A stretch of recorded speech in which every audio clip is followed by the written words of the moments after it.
If you're like me, at the start of a new set, your thoughts are going everywhere. In this lab session, I use my Explore method to capture some field notes and supercharge my understanding of the format as I prepare for the LTQ in Richmond this weekend. If that sounds like a good time, welcome to Study Hall. Today, my goal for the stream is that I'm going to be jumping in hard to explore mode. And if anyone's been following along my stream, what I mean when I say that is that I'm going to be jumping into the posture where I'm really thinking about trying to make sense of this format as quickly as possible. There are so many things, to learn about this format, and honestly, I'm not super stoked about turtles. I wasn't even really thinking that I was going to play turtles. I didn't even think I was going to put that much energy into it. But then I have an LTQ that I'm going to try to qualify for the limited championships with on this Sunday in Richmond. So I have a tournament that's important because if I want to qualify I only have a few opportunities in person to qualify for the limited championship, and this is one of them. So I'm going to take advantage of it. But in order to do that, I need to know what's going on in this set. And I have, what's today, Tuesday, Wednesday, Thursday, Friday, Saturday, Sunday, 5 days to figure out what's going on and get myself into a good enough position where I can have a good shot at doing well. So this is going to be my attempt at doing that. And I just released a video last night or this morning where I talked about Explorer posture and what that looks like for me and what that means. And so I've never tried to do this live before. Normally when I'm in the Explore posture, I'm just playing games on my own and I am writing my notes down and then reflecting on everything on my own. But I figured that I might as well try to demonstrate what that looks like on stream. So that's what I'm going to do. I have not actually even looked at this set yet. I honestly did not think I was going to play this set. So I haven't even looked at spoilers. I haven't looked at anything. I haven't really tried to get ahead on this set at all. I haven't been preparing for it. I really don't know what it's like, or I don't know what to expect. So we're kind of going to be jumping in a little bit blind here, and that's okay, because I think that's just something that people got to do. You got to do what you got to do to get ready for these tournaments and prepare. So I'm gonna try to do that to the best of my ability and as honestly as possible. And it might look messy. It might not look super cohesive, and I guess we'll just figure that out together. So anyway, enjoy the ride. Let's do it. All right, and I think the way that I want to start this is with sealed, because I like to play at least one sealed match at the beginning of every format, just because if I don't know what the cards are, I don't want to have to read the cards and figure out what the cards are in draft and then do it all at the same time. So let's see what we got here. Sneak. What is sneak? Yeah, we've been learning just the mechanics here. You may cast a spell for 4 if you also return an unblocked attacker you control to hand during the declare blocker step, if it enters tapped and attacking. So is it just ninjutsu? How is it different than ninjutsu? Is it because you can't do it after damage has been done? Is that the main thing? That allows players to return an unblocked attacker to hand and cast a spell for reduced cost. The key difference is a sneak is a cast spell that can appear on non-creatures. Okay. While ninjutsu is an activated ability. Okay. And it seems like it's during the declare blockers step, so you can't do it the way that you can do it with ninjutsu after damage is done. Okay. So it's a cast. It's a cast ability. That's the main thing, it looks like. Okay. So let's read these cards. During your turn, you may cast creature spells with power or toughness 1 or less from your graveyard. If you cast a creature this way, that creature enters with a finality counter on it. Power or toughness 1 or less. Man, I really have zero nostalgia for this set. So these robot dinosaurs, they're not doing much for me, but we'll see what we got going on here. When this creature attacks dinosaurs you control other than this creature, get +1/+1 and gain flying until end of turn. When this creature enters, create Well, a super wide board. Okay, so it's one of those mythics. Okay. When three attacks dinosaurs, you control get +1 and gain flying. And you make dinosaur soldiers. Okay. Splinter's technique. Search your library for a card, put that card into your hand, then shuffle. So it's sort of like a demonic tutor, I guess. So yeah. So sneak you can cast it, but at instant speed if you're removing a blocker. Search your library for a card, put the card in your hand, then shuffle. Demonic tutor for sneak. Man, that's so interesting because it's sort of like that'll be a really interesting thing. I'm gonna write that down. That's an interesting question. So like, what version of sneak doesn't set you back too much on tempo?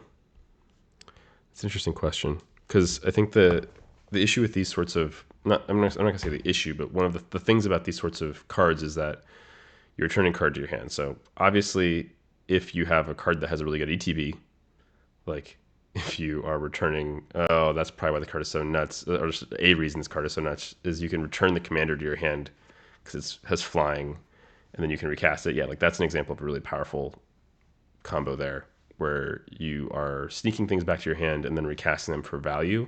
But again, that puts you really far behind on tempo. So like I could imagine it's pretty easy to get into a situation where you're playing a deck that really relies on sneak and then it needs to be playing tempo plays and you're casting a 4-mana Dem Tutor and that's not as good as you want it to be and it's bad on tempo. So I can imagine that's a risk. So I'm just going to make that down. I think that's like a tempo risk to sneak is an open question. I'm going to put a big question mark there. All right, let's see what else we got here. Oh, wow. Okay, each opponent? Yowzers. Magic cards, man. Okay, so 7/5 for 5. Whenever another creature you control enters, it does 2 damage to each opponent. Okay, and then when it attacks, you make it 2/2. This card is nuts. The Night Watcher. Sneak 3. Attacking creatures you control have double strike. Dude. There are some really good red-white cards in this pool. Let's see how that works out for us. Okay, the last Ronin. Oh, I missed Kamigawa. Okay, so this is a board wipe. Okay, so there's at least this one board wipe in the format. I'm gonna put a mythic board wipe. I think that board wipes and the prevalence of board wipes is one of the main things that drive. Like it drives one of the axes, right? When we're talking about removal, the axis of like removal and interaction. Board wipes being present in the format is just something that you really need to be aware of because you can be really punished for playing to the board. This one's at Mythic, so I'm a little bit less concerned about it, but we'll see if there are others. So you destroy all creatures, then you mill 4 cards. When you do, return target creature card from your graveyard to your hand. So it doesn't need to be one of the ones you milled. That's really good. Whenever a creature you control attacks alone this turn, put 3 counters on it. It gains trample, lifelink, indestructible until end turn. This card's a beating. Okay. Create a mutagen token. What is a mutagen token? Sacrifice this token, put a +1/+1 counter on target creature, activate only as a sorcery. Okay, so that's a question for me. Is role of artifacts in this set? Because even, actually I'm getting a lot out of just looking at just these rares, right? But the fact that this is a token, a artifact token, that you have to pay 1 to put a +1/+1 counter on something. It's like you get to store the +1/+1 counter. Like that's kind of interesting. That it feels like both better and worse than just putting a +1/+1 counter on something. But then Michelangelo buffs the +1/+1 counter, so that's pretty good if there is a +1/+1 counter deck. I'm always hesitant about +1/+1 counter decks. They never work out as well as I want them to. Turtle Van. When this creature attacks, put a +1/+1 counter on target creature that crewed it this turn. If the creature was a mutant, ninja, or turtle, double the number of counters on it. Okay, yeah, so your whole squad just gets big as you crew this thing. It has crew 1. That's actually a big deal. Like this is crew 1 makes it, I feel like that might be pretty good actually. Leonardo, Cutting Edge, sneak for 1, lifelink. Whenever you gain life, put a counter on it. Yeah, that's pretty good. Wait a minute. Okay, it does enter tapped and attacking. Okay, that's good. So it is like ninjutsu in that way. That's interesting that like, I guess like if it's a, like so the actual text probably reads like if it's a creature, it enters tapped and attacking. Because there are non-creatures that do this. Okay. And then Agent Bishop, Man in Black. At the beginning of combat on my turn, put a counter on each of up to 2 target creatures. I mean, that feels pretty good, right? Like there's definitely some +1/+1 counter synergy in here. And this one is one of those ones where like some of these cards that put counters on things, if they have to wait to your next upkeep or something, there's a chance that you just played a 3-mana 1/2 that like you can't block. But the fact that this one does it up at combat and it does it to up to 2 creatures, wow. All right, I think that this, if the commons and uncommons in my pool are even close to as good as these rares, then we're gonna be balling. All right, so let's see. I'm gonna go through the cards. I'm just gonna read the cards, but for the sake of, I mean, actually, this is explore mode, so I'm gonna take my time here, and we're just gonna see what we can learn about the set from these cards. Equip creature +1/+1 and has it whenever the creature does combat damage, untap it and you gain 2 life. Okay, not bad. Discard this card, put a counter on each creature you control, and draw a card. I mean, this seems like a pretty decent 2/2. It says Vigilant, so it's great with counters on it, and it has a late game ability that can just pump your whole board. That's pretty good. Can't be blocked with power 3 or greater. Okay. Leonardo's good. We just talked to this. Enchant creature. Enchanted creature can't attack or block. Okay. Sacrifice this aura. Enchanted ninja. Exile it. You create a ninja. Okay. Yeah, I like that they've made this change with a lot of the removal in these sorts of 2-mana enchantment removal, where you can eventually exile the thing. I think that's pretty good. We already saw that one. Target creature without flying gains flying until end of turn. Activated only as a sorcery. Okay, so it grants some evasion, and a 2/3 flyer for 3 is pretty good. It's pretty good stats, and then it can give something else flying. I think that card's gonna be good. If this card's not good in this set, that'll tell me something very interesting, which is like mostly that, I don't know, the fact that like a 3-mana 2/3 with flying that can give flying, if that card's not good, it'll say something about the sizing maybe. Like maybe the fact that it's a 2/3 really bad, but we'll just have to find out. Death from Above. Whenever it enters, exile it to one other target creature. At the beginning of the next end step, you may pay 4. If you don't, return that card to the battlefield under its owner's control. Okay.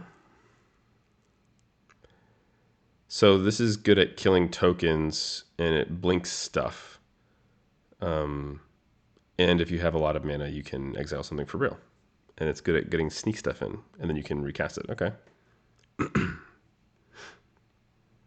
Leonardo gets +1/+0 for each other creature you control. Seems pretty decent. We already saw that one. It's really nuts. Oh, okay, that's interesting. Actually, this is paying attention to the things that have power toughness 1 or less. So Leonardo, power 1 or less. Bird, power 1 or less. Bishop, power 1 or less. Leonardo. Oh my gosh, that's going to be so nuts. Okay. Removal. Destroy target creature. It costs less if it's tapped. Okay. Whenever it enters, create a 2/2 red mutant creature token, and it has plane cycling. Go wide, 5-drop with plane cycling. Okay, fine. Yeah, we already talked about this. Really good. Oh man. Okay, well, I'm gonna come back to, right now I'm just reading through the cards and seeing what comes up as I read the cards. But I will come back and look at what deck looks available. But I just want to call out here that we have some decent, our curve is pretty low. Like even in blue, like just have the fact that we have like these 2 uncommon 1-drops. Let's see what they say. Can't be blocked if an artifact entered the battlefield under your control this turn. Sacrifice this creature, counter target spell that targets an artifact or creature you control. Yeah, that is pretty decent. When this creature dies, draw a card. Flying Vigilance. You know, that's interesting. So there's a non-zero amount of like just artifacts in the set, so I'll be interested to see the role that they play as we keep going through this. But the fact that these sort of like dies draw cards feel a lot worse to me than the like obviously anything that draws when they ETB. But the fact that this has vigilance means it's very likely to die, and it also has neighbor sneak. So that seems like that actually even though it's understated, there's a chance that's okay. I think it's going to really depend on how much artifacts matter, and I think it's also going to really depend on how much like one toughness there is around. Negates in the format. All right, making a note. Let's look at counters. Negate. I'm assuming that's not going to be super relevant in best of one, because usually these sort of like non-creature only spells, counter spells are not. But I guess we'll find out. And then there's counter target. There's ooze spill. Okay. So there are definitely going to be more counters in this set than there were in Lorwyn. Counter target spell, create a mutagen token. Pure upgrade to cancel. See you later, cancel. You're power crept. Ray Fillet, Man Ray. When it enters, create a mutagen token. Remove a +1/+1 counter from creature you control. Draw a card. Okay. It's a flyer, so might be something, depending on how much reach there is, that's just something on its own. Make something bigger. It has the potential to do some card draw, but you're weakening your board state to do it. That seems like something you don't want to do, but I guess having the option to do it is fine. And I guess you can do it at instant speed, right? So like you can use it on creatures that are moving and stuff. That's probably how I'd want to do it most of the time. I think one of my good friends said something to me that I thought was really helpful once, which is just things that whenever you're rewarded for doing something you don't want to do, it's usually probably pretty bad. And I think that this, you don't normally want to be taking the counters off of your stuff. You want to be making your stuff bigger. But if you have a lot of good synergy, so for example, like if I'm putting counters on a bunch of stuff, then maybe that works out. Return to the sewers. Top or bottom of their library, create a mutagen token. All right, 4 mana instant. That's 3 of those there. That's a good concentration. Whenever the enters, draw a card, then discard a card. Looter with island cycling. Dece. Pain 101. Okay.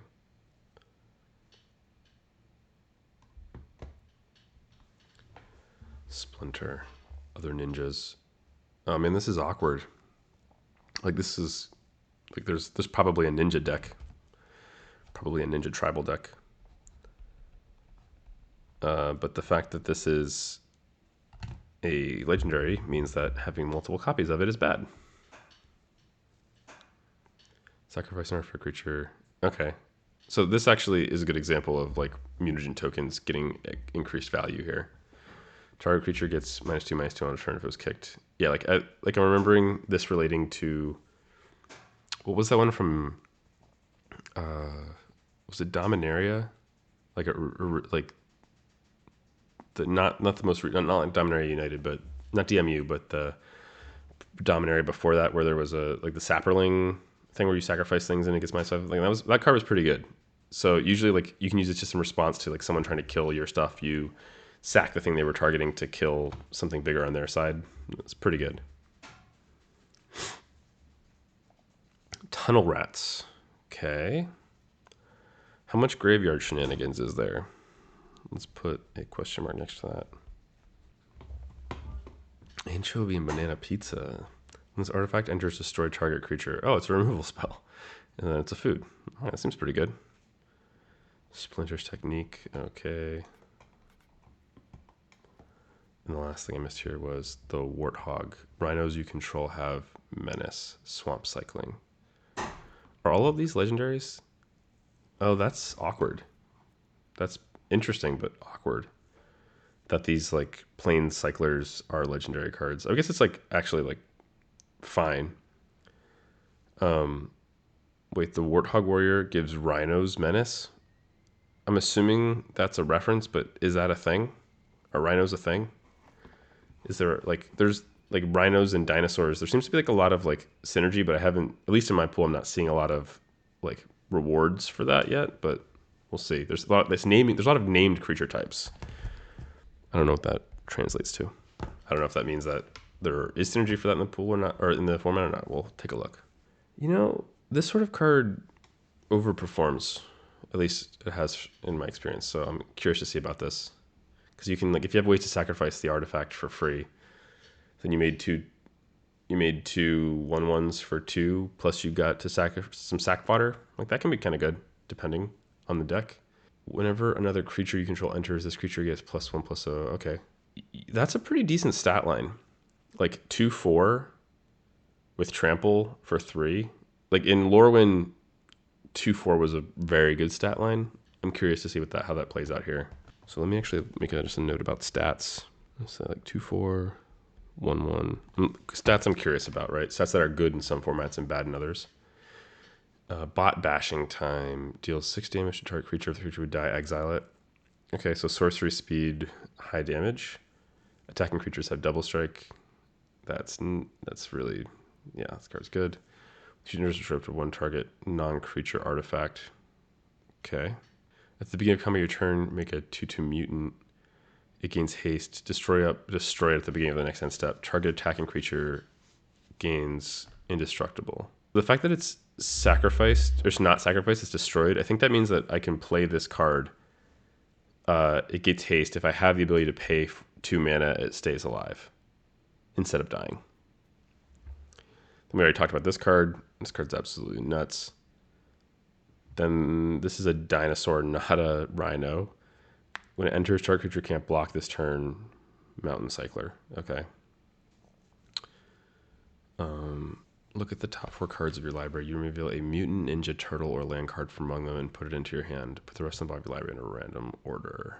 Man, they really, I mean, obviously they're going hard on the Teenage Mutant Ninja Turtle theme. I always get annoyed by these sorts of cards where it's like you just might not notice that something's a mutant or a turtle or a ninja or whatever it is. We'll see. Walk in Marshmallow Pizza. When this artifact enters, target creature gets +2/+2 until end of turn. Untap it. So this is, a 1 mana +2/+2. Honestly, I bet this card is going to be pretty good. Because just like a 1 mana, like I think about from Avatar, the one that the 1 mana instant that untapped it and gave +2/+2. I gave it reach also, which was a big deal. But I could imagine this card's pretty good, especially if you get benefit out of sacrificing the artifact. When this creature enters, you may search your library for a food card, reveal it, put it in your hand, then shuffle. If you don't put the card into your hand this way, create a food token. Yeah, and like this is a great example. This carrier searches up a combat trick or a removal spell. There was another food that was a removal spell. I bet this carrier is going to be pretty sweet. That's a pretty good deal. Frog Butler. Death Touch, 1 mana of any color. This creature gains reach. Oh man, I'm going to be really tempted to draft a lot of these cards. For those of you that don't know me yet, Soup is like my default space, and I love playing Soup in any format that can support it. We'll see if this format can support it or not. This is the one that puts counters. It makes a counter and doubles counter effects. At the beginning of your end step, if a permanent left the battlefield under your turn, put a counter on it. Yeah, it's already a 3/3. It's pretty good. And like Sneak helps you disappear stuff. Search your library for up to 2 basic land cards, put them onto the battlefield tapped, then shuffle for 3. Yeah, that's pretty good fixing. I'm just going to put a big question around like fixing. Because I mean, it's sort of good fixing. Like it's good rate, right? Like 3 mana for 2 lands. That's good rate. But you also have to return a untapped creature, and that's a big tempo. Like these sorts of cards are so risky in modern sets because even if it was just like 3 mana, search for 2 lands. Let's just say it was even just that at sorcery speed. That would mean taking turn 3 off to ramp, which in modern sets has been really risky because of how aggressive the format is. So I'm imagining that removing a creature from the board is even harder. So that would, I think, to pull something like this off, you really have to be highly defensive, but also still be able to attack. This is an interesting card. This creates a lot of awkward tension, I think, this Junior Generations technique. Elephant Avatar. When this creature enters, you gain 2 life. 4/4 for 4 reach trample. If this 4/4 stat line matters, then this card's going to be really good. Like, I'm thinking about in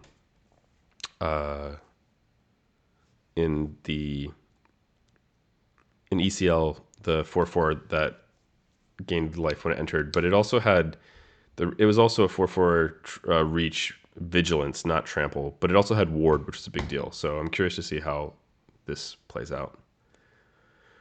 When this creature enters, return up to 1 target creature food from your graveyard to your hand. Yeah, that seems pretty good. Of course, it's understated. It's a 4/3 for 5. But you get to return up or creature or food. Oh, that's really good. This card is going to be good, I think. Whenever it is dealt damage, put that many +1/+1 counters on her. Whenever a creature you control with a counter on it does combat damage to a player, you may pay blue if you do draw a card. Okay. Here's the Rhino. There's going to be a Rhino here somewhere. Fours you control can't be blocked by more than 1 creature. Okay, so this is just like it's just a specific call out to each other. Like, this gives Rhinos Menace, and this gives Boars anti double block. Okay, fine. They're both cyclers. They're both rare cyclers. Whenever this creature enters or attacks, you may sacrifice a token or land. If you do, gain 3 life. At the beginning of your end step, if a permanent left the battlefield on your turn, draw a card. Okay. Yeah, I bet this card is pretty decent. Because if disappear matters, right? Like we saw disappear was up here with put a counter on stuff. Like if disappear feels really relevant, then this card's going to be good. But of course, like sacrificing your lands, like sacrificing your land to draw a card, that's pretty relevant, especially by the point where you have at least enough to cast this avatar, unless you're creature ramping to it. Oh, life gain lands. Okay. Yeah, the tempo point here I'm calling out is that like you can sort of sets with these life gain lands like tend to make the game go longer, and that is worth noting. I don't know exactly how it's going to play out, but it's worth noting. Another target creature you control gets +1/+0 and gains indestructible until end of turn. Okay. When this creature enters, you gain 3 life. Sneak. So just that seems pretty mid. See. Also, all the pizzas will give food across many archetypes, so life gain will be quite common. Yeah, that's a really good point. Yep, I'm gonna write that down too. So yeah, like food equals life gain. That's a really good point. And there seems to be like some non-zero amount of recursion for foods, right? Like we saw the Ragamuffin Raptor here talking about food, returning foods, and there was ways to look for foods. And so I think foods could be in some decks feel kind of free, which I think is probably a big deal. This creature can't attack unless you control another artifact. Okay. The fact that it's a 2/3 for 2 that can't attack unless you control, that feels bad. I mean, I guess it's hybrid.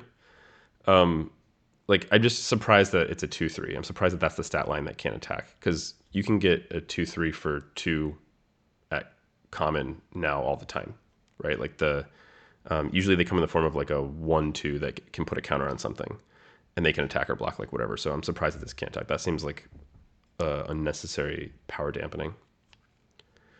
When this enters, create a 1/1 robot artifact creature token. At the beginning of combat at your turn, target artifact creature you control gets +3/+1 against first strike and vigilance until end of turn. Okay. I mean, that seems pretty decent. Again, it's like a little bit like understated, but if you can make your board wide and you need to break, maybe like if there's I'm curious what the role of board stalls is going to be. I'm going to write that down. Because the things that usually factor into board stalls, like, is this an example of something that becomes a board breaker because they can't block it? And that's relevant. Then we already saw the rare, or the mythic board wipe, so there's at least that one. All right, Ice Cream Kitty, sacrifice another creature or token, draw a card. Activate only as sorcery. Okay, so that gives some more utility to the mutagen tokens. Sacrifice this creature, you gain 3 life. Okay, yes, this actually, I bet this card's going to be pretty good. Like a 1/3 artifact that you can sacrifice to gain life. I guess it depends on how much it can block. It depends on how good a 1/3 is, right? We were just talking about this recently because in Avatar, the Fortune Teller 1/3 felt just amazing, right? Like Fortune Teller 1/3 felt like it could block most things, and it made it a clue, so you could draw a card off of it right away. It could replace itself before it died. Versus the Elemental 1/3 just never impressed me that much. Never quite felt as good in ECL. Like it just felt like it could never profitably block. It felt like that stat line was not very good. So I'm curious to see what a 1/3 does in this format and how that feels. Then we saw this card, really just strong board wipe, gets your creature back, makes your stuff bigger. Notably, I think it makes whatever you cast on your second turn bigger because you already destroyed all your creatures. Go, Ninja, go. Choose one or both. Exile a target creature you control, so blink something, or it deals damage to its creature power creatures you control the target creature an opponent controls. So you can, and because of the order, you can blink something and then deal damage to target creature. So it's a creature removal spell. I guess this is a liability. This makes some of the enchantment removal a liability a little bit. Okay, sure.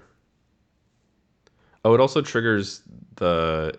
It can also literally just trigger the... What is that ability? The disappear ability.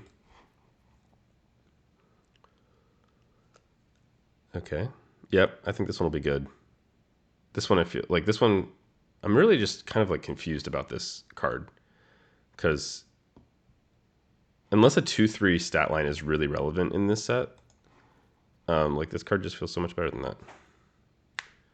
Whenever another creature you control enters, put a counter on this creature. Okay.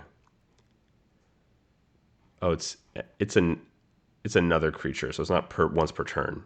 So the go wide plan makes this thing pretty big, pretty fast, notably. And actually, there's a lot of go wide cards I have in this pool.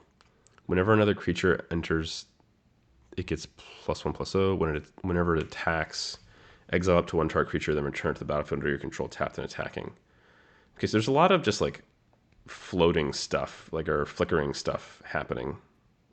Okay, interesting. Cool. We're at the end of the pool. When this vehicle enters, create a 2/2 red mutant creature token. So it creates something to crew itself, but it's only a 3/4 for 5. I'm not sure how to evaluate this card. I'll have to think about that.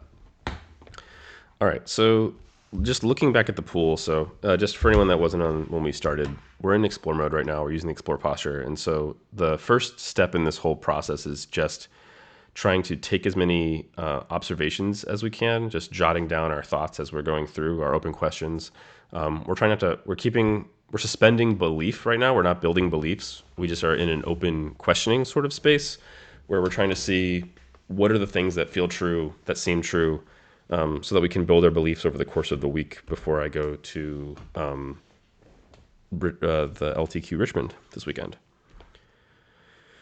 So the things that I've written down so far, just to sort of summarize, so I know you can't see my notebook, is what version of sneak doesn't set you back too much on tempo, right? So what is the tempo risk associated with sneak? In terms of combat and board stalls, like how board stall is it going to get? How much do board wipes play a role? Because we only saw that one mythic board wipe so far. What is the role of artifacts in this set? How much does that increase the value of all the tokens? In terms of counters, we just saw ooze, spill, and negate, which is sort of like cancel and negate. How much does how much do types matter? We saw some things that care about ninjas, some things that care about some random creature types like dinosaurs and warthogs and things, but it seems like those might be more gimmicky or like one-offy than they are true like typal support, but I wouldn't be surprised if there is some ninja stuff. How much does graveyard matter? How good is fixing beyond the lands? What stats matter? And How much does food, thank you in the chat for talking about food, and the life gain lands affect the tempo of the set, and will it slow down significantly because of that? So those are the sort of like open questions I have just looking at the sealed pool. And I think that because some of those things are like put me in a pretty interesting position just to be like things to be thinking about as I'm going into the set. Okay, so now let's build our sealed pool here. So the way that I typically build sealed pools, especially when I'm in a new set, is I start by, if I was in paper, I would sort these all out into colors with like creatures on one side, creatures in the top, non-creatures in the bottom, and then separate out all of the removal into one pile and all of the bombs into one pile. So because I don't need to separate the colors here as much, I am going to separate it into the piles of bombs, interaction, and removal, and then we'll go from there. And we'll look at, and I guess like the other first thing we can do is look to see like, are any of these colors like totally cut? And while I think we have some power spikes in certain colors, I don't think any color is just immediately going to be written off right off the bat. So let's look and put the bombs in. When you gain life, put a counter on Leonardo. Yeah, like this feels, I don't know if that's a bomb, but it's pretty good. That is removal. That is a bomb. That is a bomb. That is a bomb. White's got bombs. Blue seems pretty weak. I do have these 3 removal spells in blue. Return to the sewers. So I'm going to put these in my removal pile. I'm not going to count this as removal, but if we play in black, I will come back to it. Other ninjas get +1/+0. Oh yeah, this is removal that I care about. That's removal. Oh, and I also separate out fixing usually. I don't know if I want to count these swamp cyclers as fixing though. Like these land cyclers as fixing. I will just separate them out for now, but I don't think that it's probably worth thinking about too much. I'm not going to consider Splinter's technique a bomb, but I will play it if we're in black. Because there's not like a combo. I mean, I guess like I have some really good bombs. So, all right. I'll make a pile for like, I'm going to call card advantage too. Because I think, especially in sealed, if I am playing like a soupy deck, those are the things I'm looking for. Is like, what are my bombs? What are my card advantage engines? What does my fixing look like? But I'm not convinced I'm actually going to be in a soupy deck here. I actually think there's a really good chance that I'm going to be in a pretty aggressive deck here. That's removal. This is just a good attacking creature. This is 100% a bomb. These are land cyclers. You may be a mutant, ninja, turtle, or land. Is there, how much of these are, so there's a turtle. That's a turtle. So 2 of my bombs are turtles.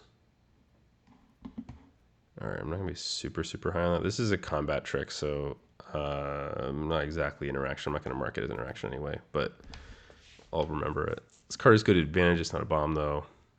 This is fixing.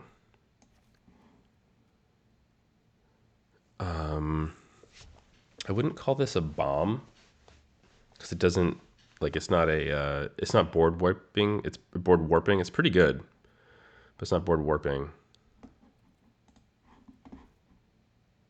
This is fixing. Card's pretty decent, I think. This card seems like it's, I'm going to call that card advantage, but it's actually probably, it really depends on how many lands I can get for that. Similarly, that's sort of card advantage. That is card advantage. And then those are the cyclers. Yeah, and then I just also have these fixing lands.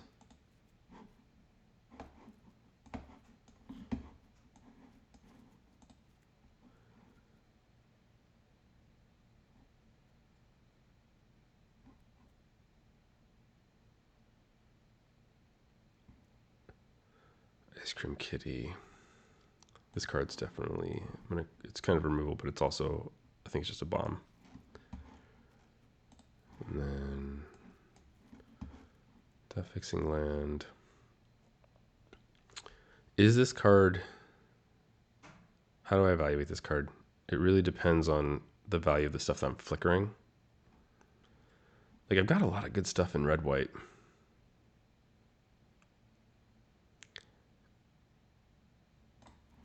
Yeah, I think that's kind of a bomb. It can shape the value of a game a lot, especially in sealed.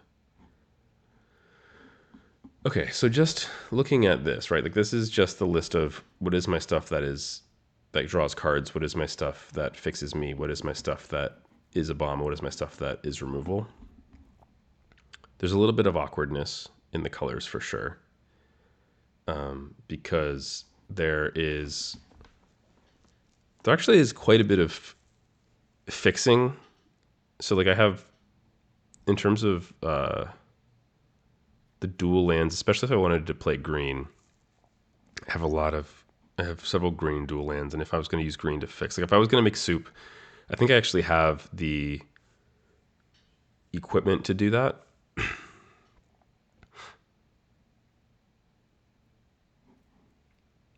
And my card draw is also in green. So that is, I think there probably are at least two decks in this deck, in this pool. There's definitely like a green-based soup deck. And then I'm curious if there's also just like a red-white aggressive deck. So whenever I have the option to make an aggressive deck in a sealed pool, I tend to do that just because I think it can be so punishing. So let me see what the aggressive deck looks like. Probably here. I'm gonna leave my removal out because I don't have to go look for it again. I think that's the most awkward thing about a white aggressive deck here. Like I think I'm gonna want to be white. I want to see what the white-red deck looks like, but the removal is not amazing. I just have this bashing time and this uneasy alliance, and then I'd have to splash for removal in a different color if I was going to do that. All right, well, let's look and see what this deck looks like if there is one.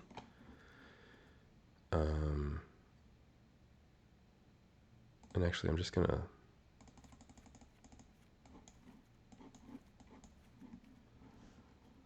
right, let's see. Good 2-drop, good 2-drop, good 2-drop. Good 3-drop. Probably okay.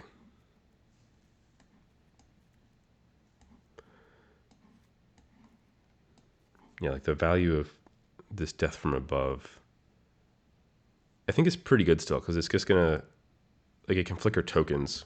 Like even just that is probably good enough. Oh, this is a removal spell. I missed that one.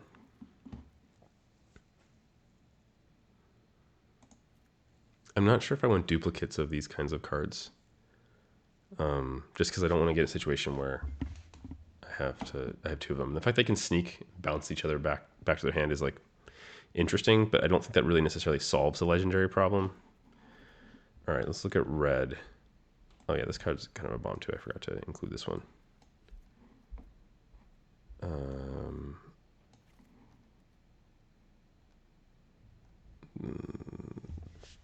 Oh yeah, this card's good. Oh yeah, and this is removal also. Okay. And it's also sort of a creature. So the awkward thing about this build, and I imagine that if I'm gonna be aggressive, I'm gonna want it to be in red white, is just that. Oh wait, there's these other cards here. So this is removal also. This is red white. This is red white. This is red white. Because okay. And I guess these are 2-drops if I think I'm going to be able to consistently play them. Only 4 artifacts? I don't think they're going to be able to consistently attack. That seems bad to me. This card seems like it could be decent, but I'm not sure. Okay, so if I was going to do it like this,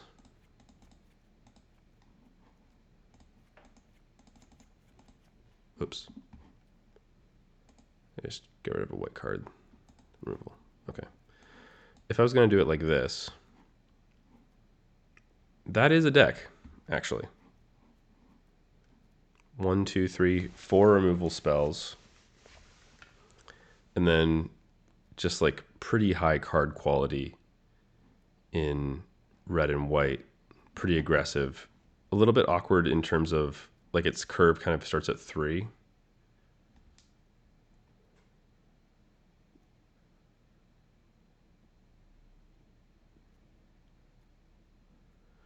Like Leonardo is only kind of a 3-drop. It doesn't feel that strong to me, honestly.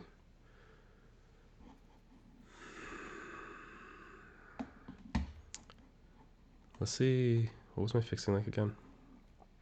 If I'm like, is there a cabaret like Naya? Not, or am I looking at? Was it green that I was just interested in looking at? Yeah, because I kind of was like wondering if there was space to get into this Naya space with some of this +1/+1 counter stuff in with my red white stuff. Because like I don't really the stuff I really want, like that I really like here is what like this. I feel almost a little mid on.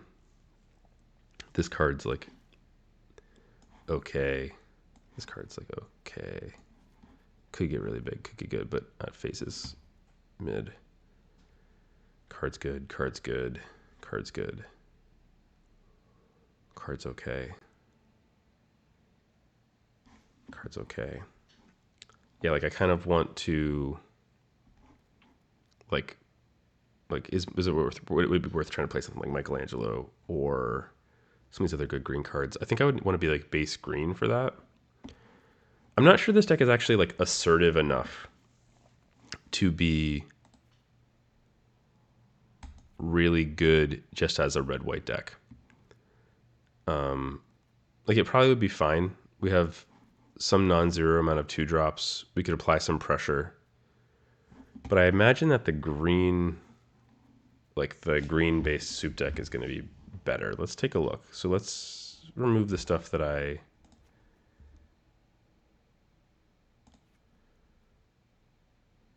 not like super good.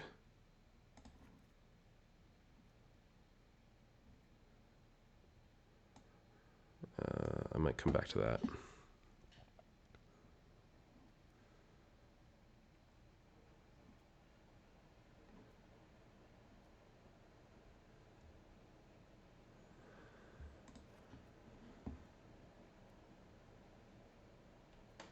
Okay. So let's put in the green stuff and see what this looks like. Green fixing. Green food searching. Michelangelo. Put the removal in that I wanted from black. Still a question about whether or not I want to play blue. I think I'm the least excited about playing blue. But those removal spells in black seem pretty good. I'm like a little bit sus on that. I think the fixing's probably pretty good.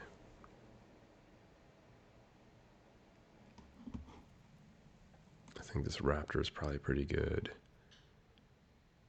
I think this card's probably pretty good. I think this card's probably pretty good. I am willing to try the kitty, and then I get to play the last Ronin, which is this bomb that I really want to play. Okay, what does this look like? So I can get black, white in. I'm sort of a green. Am I green, white, or am I green, red? I think I'm like base green, white in this sort of build. Let's see, what other lands can I add? Is there anything else here? Any other lands that go in this, or all the lands blue? I guess I actually still want to play the blue ones because they let me play Activate Venus's ability in addition to the Frog Butler for a blue source for that. And so let's see where I'm at there. If I am... That's actually pretty close. 17 lands. How would I want to adjust these? I think I'd want to be base green for sure. So I want at least 9 green sources. Probably...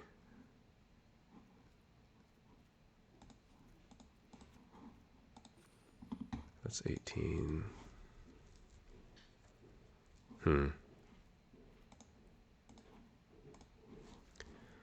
Let's see, because what does my fixing look like? I have this search for 2 lands. I have Frog Butler.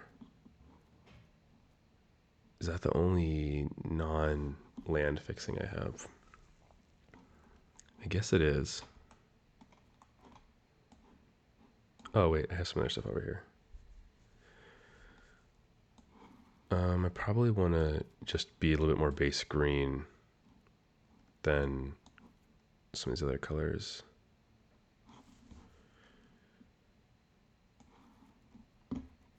Because I wanted, oh, these are my bombs that I wanted to play, so let's not lose track of the colors we need for this. Like double red, double white. This gets a little bit messy.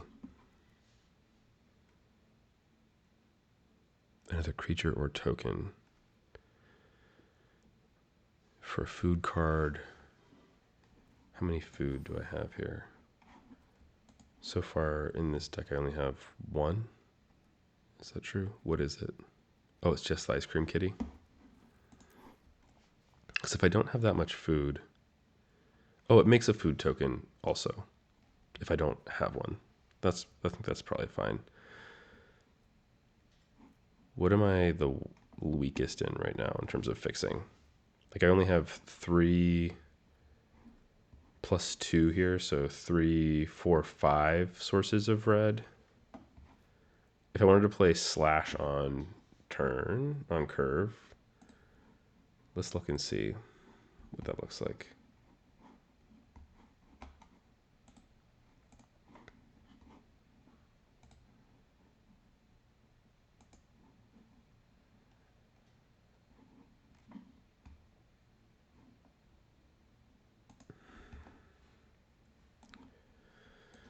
Okay, let's pull up the chart.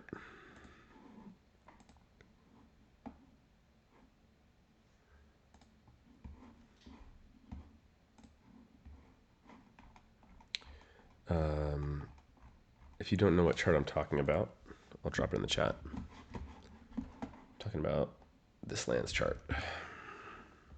If you scroll down to the 40 card deck, you can see that to cast slash reptile rampager on curve, so 3 CC, to have a good chance of casting it on curve, I need 10 sources. Yikes.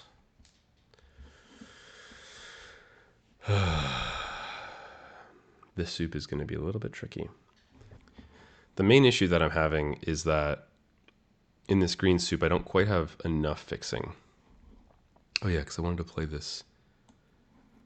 I wanted to play that food removal too, which is hard to cast. Probably not playing the ace in this version.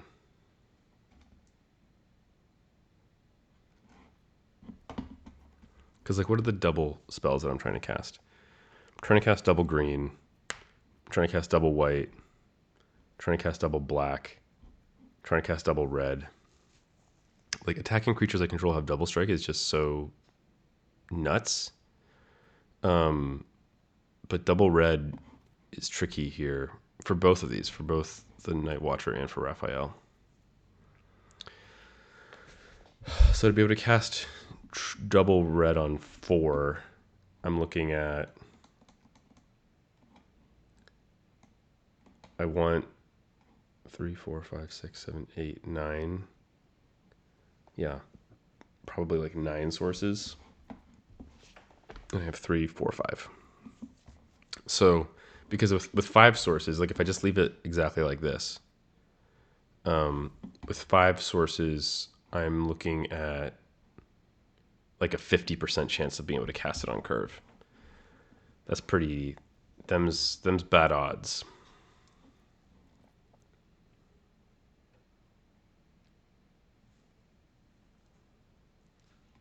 Yeah. So I probably need to cut some of this color nonsense. These cards I think are really good. How much bounce stuff do I actually have though? Quite a bit actually. When this enters,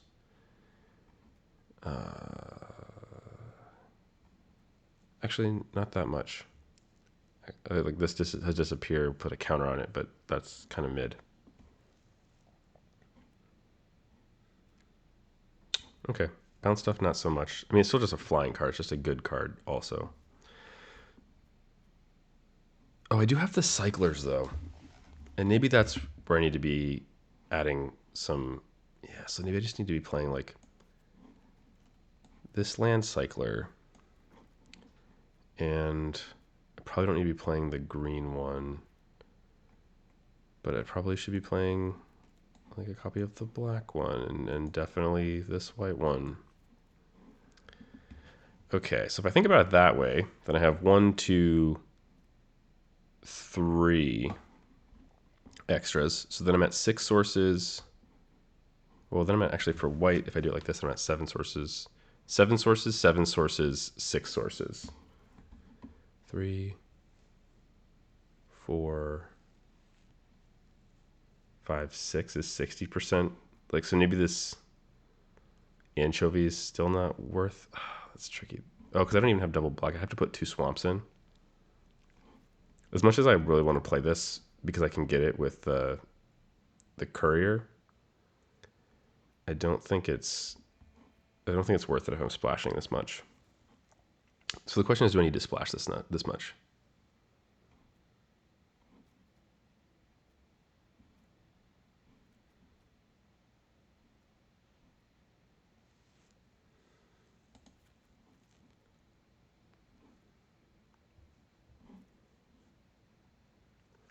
I definitely want to play white, like white.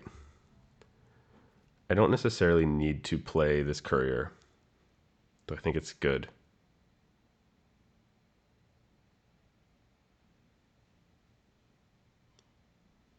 Ice Cream Kitty, maybe not such a big deal. Like I could just take out the courier.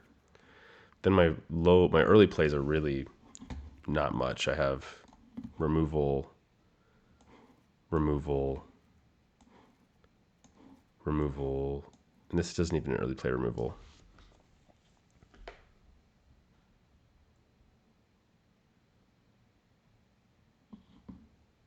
And it's like double off color, so probably don't even really want that.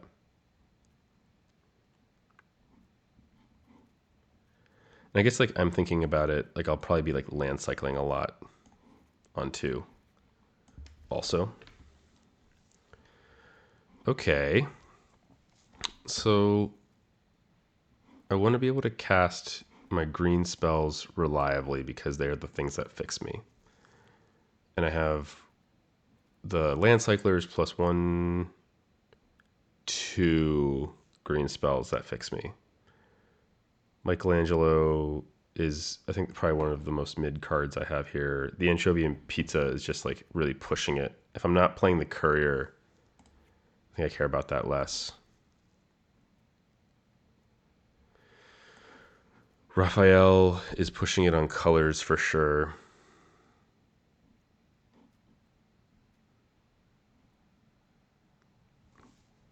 Okay, let's just do the math one more time. So if I have 3 sources of red, well, actually, let's look at the green. Let's look at green. So I want to be able to play Frog Butler on 2. Let's just say I want to be able to play Frog Butler on 2 pretty realistically. So then, yeah, I need at least 8 sources of green. probably 9.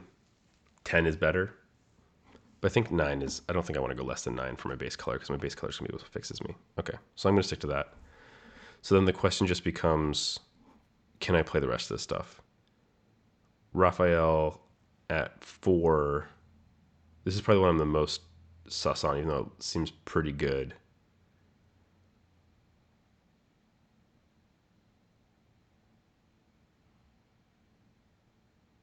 Nine, yeah, man, that's pretty rough. 3, 4, 5, 6. Just puts me at 60% ability to cast it on curve. Makes me want to play more red sources. Like I could just play. Actually, maybe that's what I'll do. Maybe I'll just play this, the Castaway, 2 copies of the Castaway.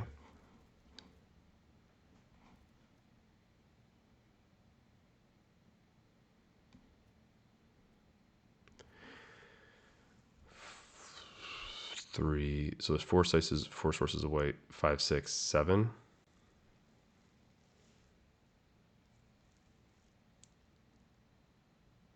It's like 70%. The mana's on this, and this is a little bit rough. The mana on this is a little bit rough. But I think this lets me play a lot of the power that I want to play.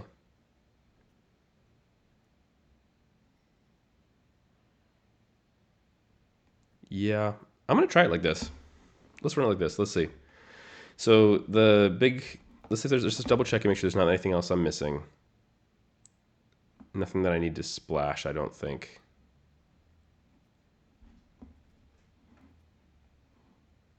The food I want to be playing. Splinter's Technique I want to be playing. There's a chant, but I'm not sure. I don't have I have really good cards.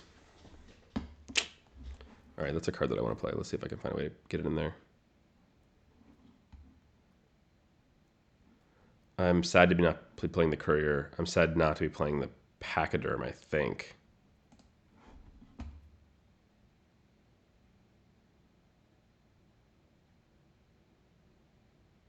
I don't think I need the 7/7.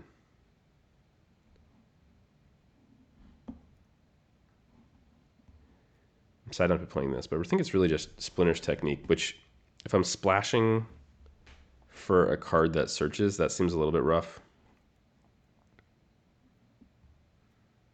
Like I'm probably just better off just trying to draw into stuff with all of my value.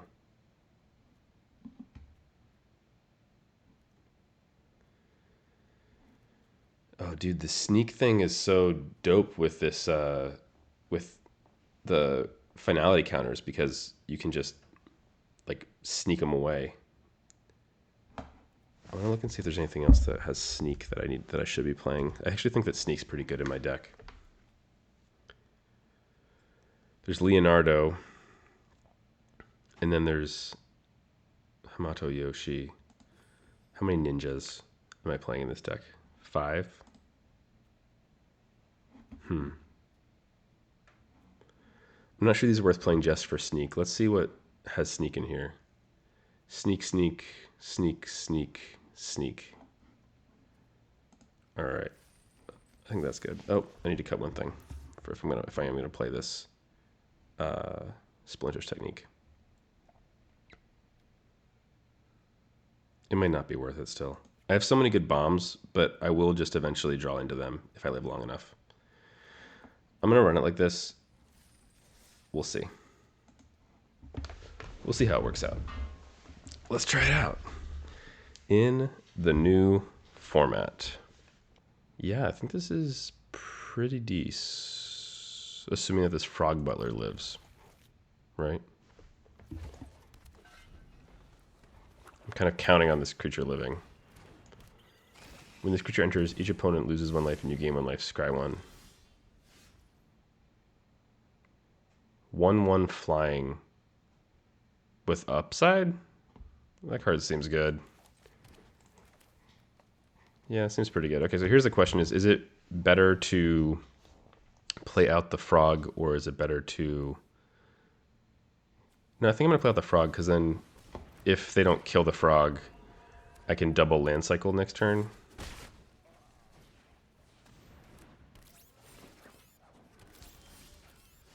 Okay.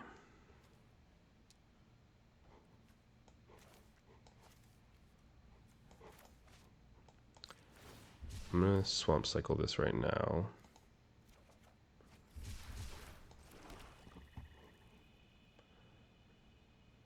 And then this gives me the option to play my removal spells or plane cycle this.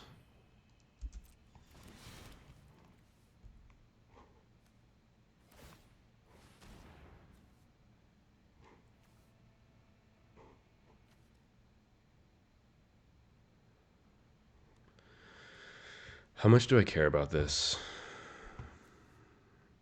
I think I don't really want to cycle this. And this kind of 1, 2, 3, 4, go to 14. I think that's okay.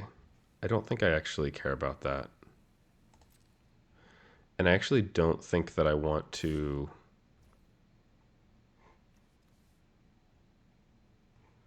Do I want to kill this? I don't think so. And I don't think I want to swamp, like, plane cycle, because I can just cast it. And now my stuff can block, which is great. I don't know why they didn't attack with their Dreamweavers.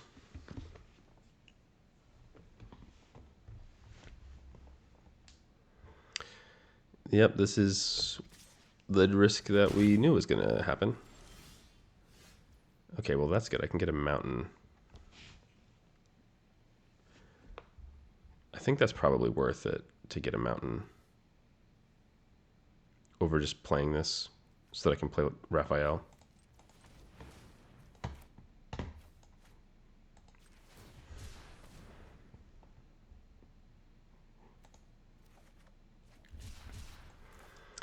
And here, I actually think I'm just going to hard cast this. I guess like I could try to get this back if they don't block it. Yeah, we'll try sneaking. We'll see how this goes.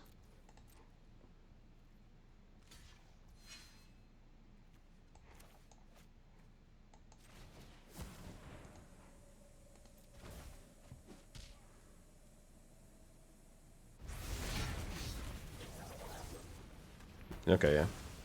That's fine. I think we kind of assumed something like that was going to happen.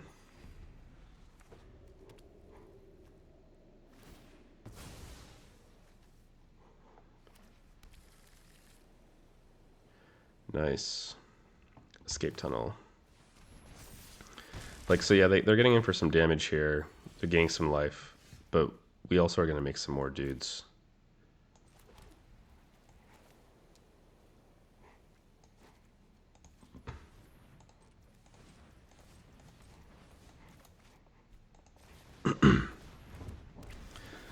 So that was pretty good for us, actually.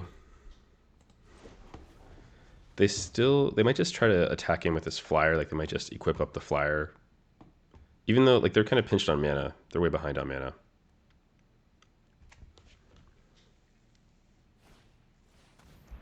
Sure. It's actually worth noting that they were able to kill me, my dude, with this thing because it was a tapped creature. And that if instead I had just hard cast it, they wouldn't have been able to take it out. But they would have killed my creature here, probably.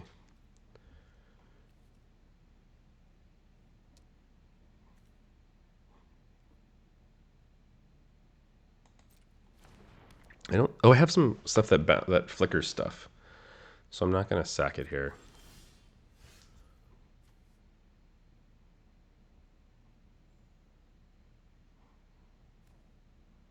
Can't attack or block.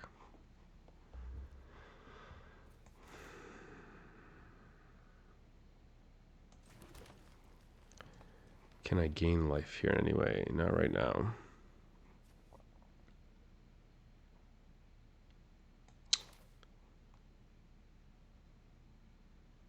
I don't really want them to exile this though and make a 1/1. But that would, let me see what I have that can flicker stuff in my deck. Did I get it? Did I take it all out? Turtle Van, Easy Lance, Ronin. Yeah, I think I did. So I'm just gonna I am just gonna do this. And I guess I'm gonna kill their flyer. That feels kind of bad. But I want to put that in the graveyard before they can exile it.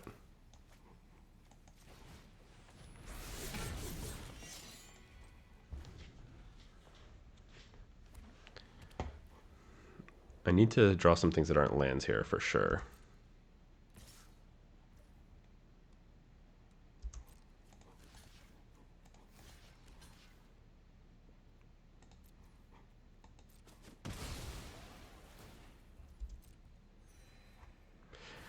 Actually, the life gain...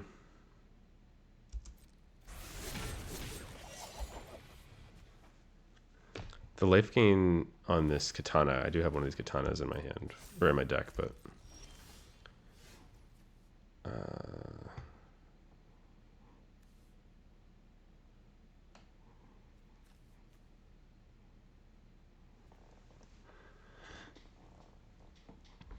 This is a little bit awkward.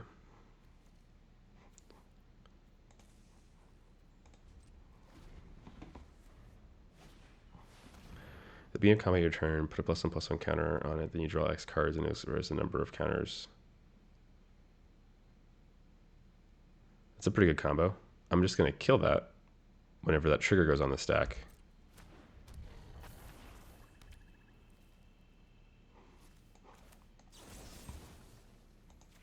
I don't have to wait till the trigger goes on the stack. I can just kill it.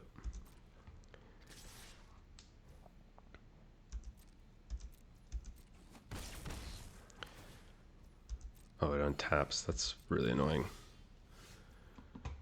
Okay, that's one of the reasons I put it in my graveyard, which is pretty great. Attacking creatures I control a double strike. What do I want to get back here? A 4/3, then I'll have 3 mana left. If I can get this back to just like gum the board up. I think that actually probably just makes the most sense. I wish there was a way to gain life. Like Raphael's gives attacking stuff double strike, but I'm in a defensive position right now. And yeah. I think I'm just gonna get that back.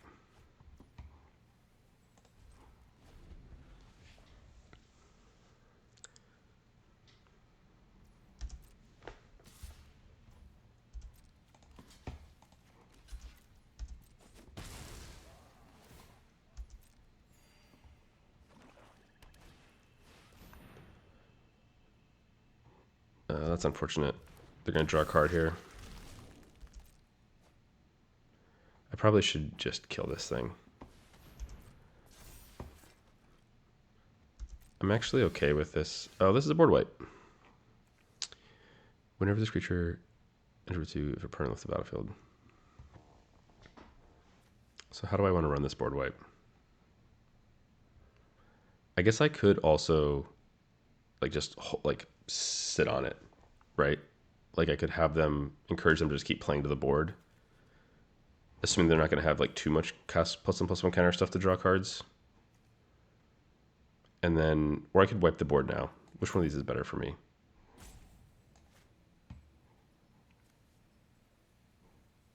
You know what? I'm just going to wipe the board now.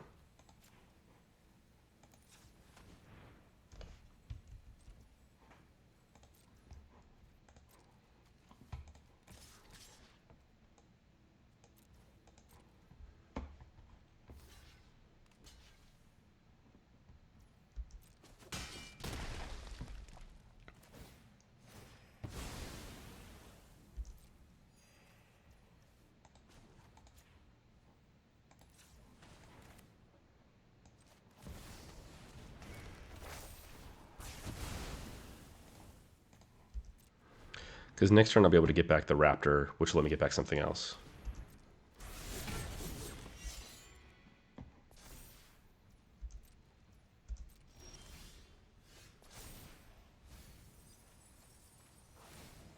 Oh, wow. Yeah, that's pretty good. So I think I am just going to get back the raptor here, because then I'll get something else back with it. And I can't get... There's nothing I can do for 3. I need double red for anything for 3 anyway. And I'm just going to take this totally nutso card.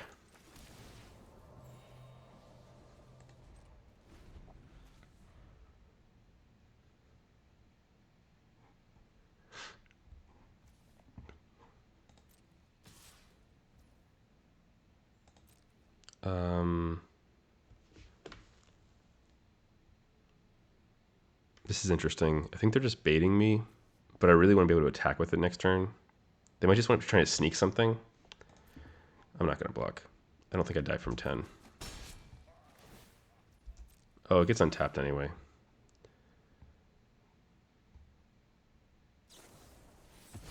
Okay, they're just going to sacrifice it to kill it anyway. Okay. So I'm going to lose the life gain off of that. That's okay.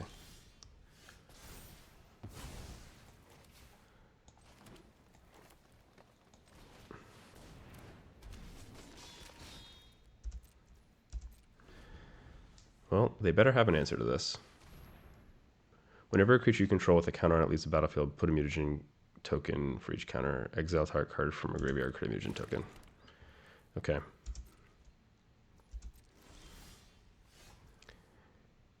Whenever this vehicle attacks... Let's just play this out in case they have like some kind of destroy attacking creature spell. I don't know what that could be, but let's just do this just in case.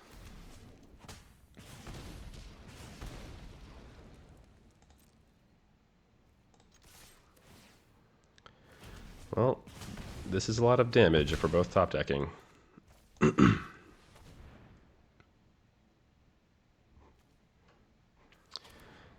This is interesting sort of observation is just about like the speed of interaction. I'll make a note about this. That like how much of it's at sorcery speed.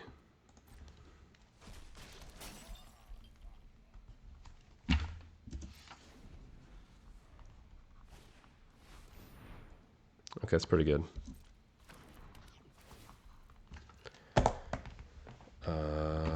Yeah, I don't think there's anything I can do about that.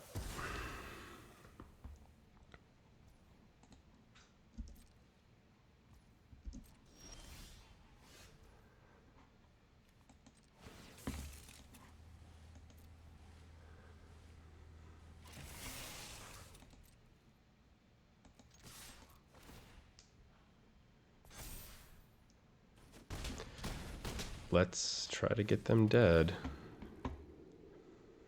They gained a lot of life this game. So they're definitely going to keep trying to do that.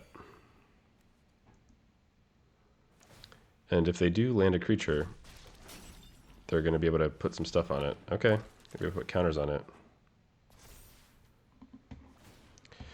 That's actually kind of bad for me because I can only do 6 damage and they just got it to 7. That's unfortunate. They still can't really attack, though.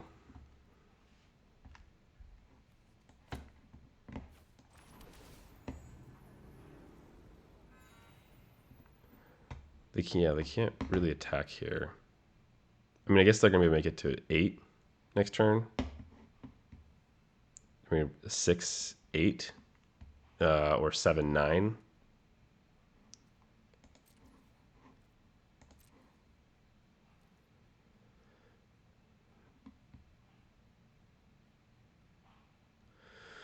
What's the most likely to get them to block?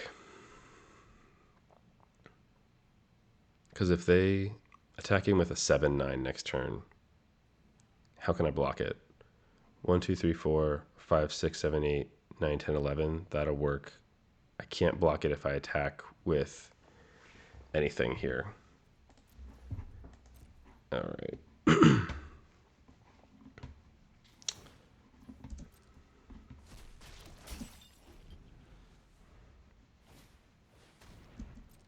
Oh, wow, that's really good.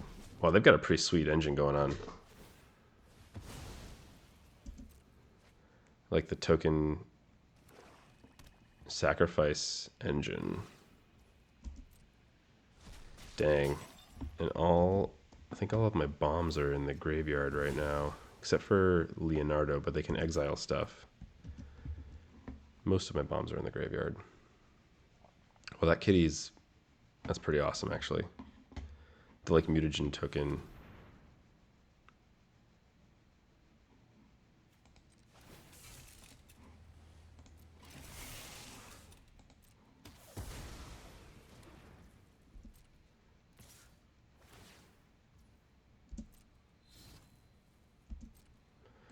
Yeah, I'll definitely take that out. Let's see, what do I give them the option? If I do this, they can kill one of these. There's nothing they can do at instant speed, right?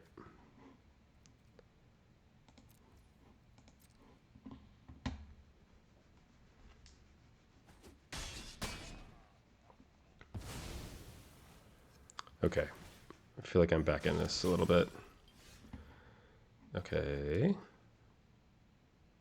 Because if I think I just need to kill this right now. They have too much card draw off of it. It's exiled.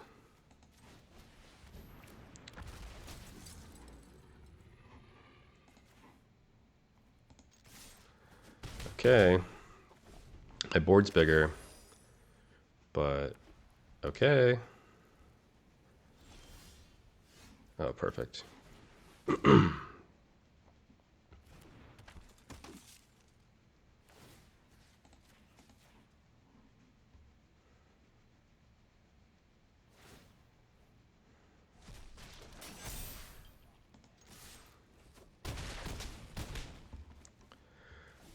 Hopefully we have this one in the bag here. Oh, nice. Let's give him a nice.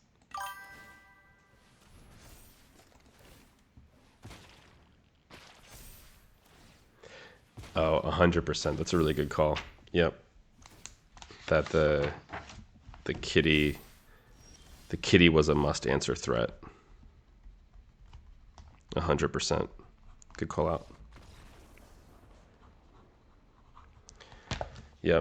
And especially, well, in this, it was a must answer threat because they had what? They had so many like token producers on their side. So let's see. And because the game was going long. Yeah, it was like they had token producers on their side and the game was going really long. And the fact that the game went long, I'm just going to take a little tally here. Like games went long versus short, and that game definitely became an attrition game that went long. So that's just one note. Is there any other? So like, let's look at this kitty again. Where is it? Sacrifice another creature or token, draw a card, activate only as a sorcery. Creature or token. Like if I had some like flicker things going on here, that would feel good in my deck. I'm not sure that I have any token production besides like 2/2s that I don't really want to be sacking. But it's worth noting. Yeah, so I still don't know that it necessarily like warrants a 100% like an auto include here. The only real token production I have is this one. It makes one token. That's not like an engine. Yeah, the only non-creature tokens I have going on in this deck was that. So I don't know that it's like a must include in this deck, but it definitely required an answer. And I bet that actually, based on that, it's going to be I bet it's going to be a pretty important pickup. Like I bet there's going to be just like a grindy token value deck in the format. If I had to guess, that's how I would sort of make an assumption about that based on that observation we just had there. But we need more data to see. This is a tricky one. I'm not so sure about this. Because if we don't draw 2 lands, we can't get here. And even if we do draw 2 lands, we got nothing going on. But if we do get that, then we can get to here. Man, but we can't cast like 3 of the cards in our hand.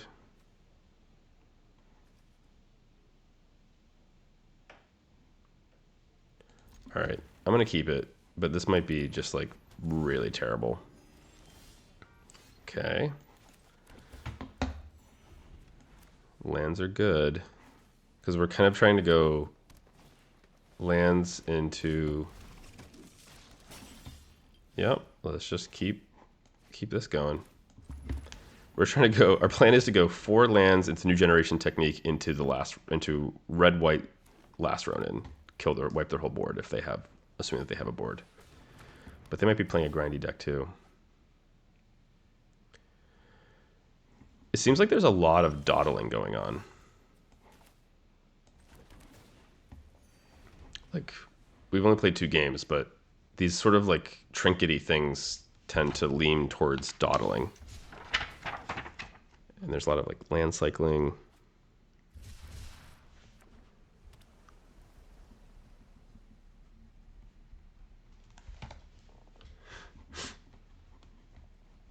Okay.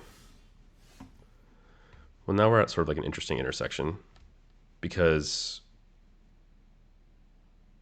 we can try to play the technique and just ramp out, and then we're in a good spot probably. That's still probably the right thing to do. All right.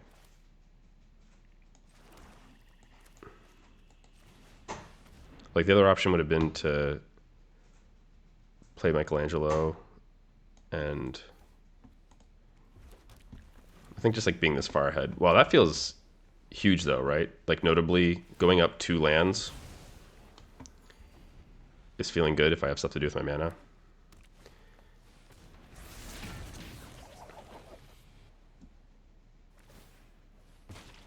That's pretty good.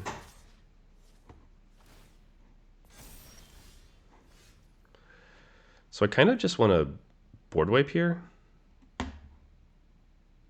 Like, even though it's not for too much value, I don't really want to like be playing out to the board and then board wiping. So yeah, I'm just gonna do this.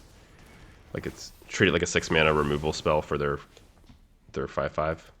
I think that's fine. Oh, I probably should have played the planes out there. I don't have any creatures in the graveyard though, so I'm just kind of hoping I hit one here.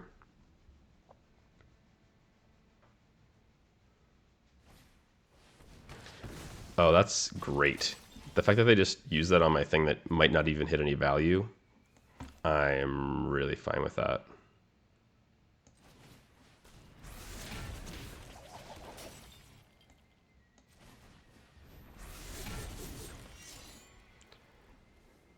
Activate as a sorcery. All right, I'm going to put this on... I guess, like, is it worth using? I have so much mana. I don't think I need to rush to use that.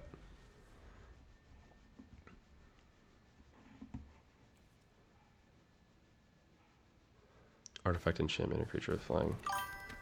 You can step, draw a card for each card type among spells you cast this turn.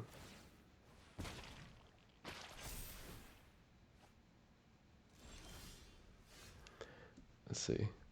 And the chat here. I'm not a great player, and I'm noting that better players than me rarely greed wipe. Almost always happy to 2 for... Yeah. Yeah, I think that that's generally a decent strategy. So actually, I'm going to do this here, because this should go up to a 3/3. And then...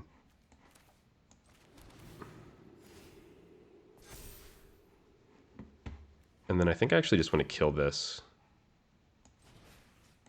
because I don't want them to be able to draw cards.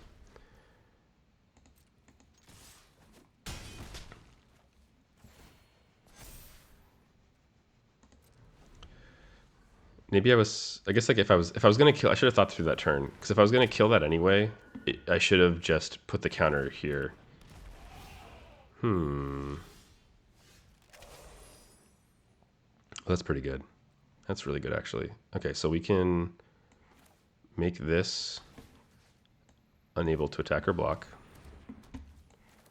and then cast this. I can exile it to make a ninja.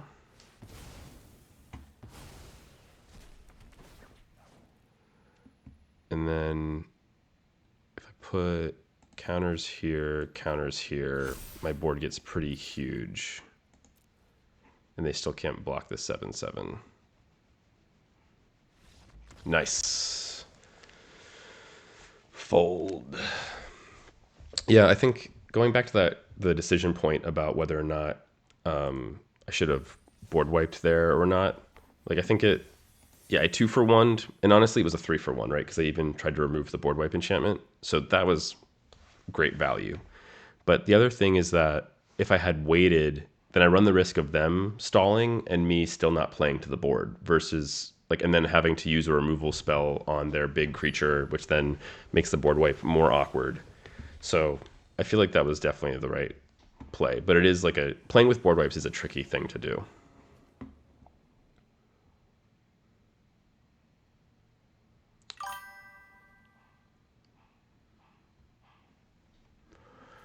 All right, well, I'm going to keep this. At least in sealed, at least in this one game, this new generation's technique felt pretty good, but the opponent was applying 0 pressure, so I'm not going to take that as a guarantee of any type, but it is noted.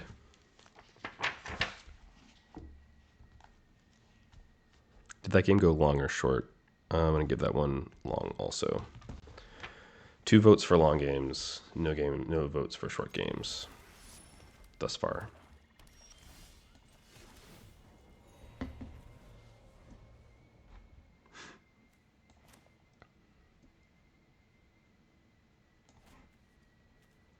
When this creature enters or attacks, you may sacrifice a token or land. If you do, you gain 3 life.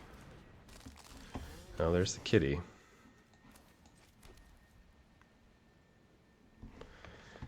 This is such a... It's not one that I want an easy alliance because they can still activate it. Alright, I need to draw multiple lands in a row, please. But not too many, just 2. Just 2 more lands in a row. Ninja Teen. Whenever a creature you control leaves the battlefield, each opponent loses 1 life. Creatures you control get pumped and menace. Creature cards in your graveyard have sneak. Yikes. Okay, that's pretty brutal.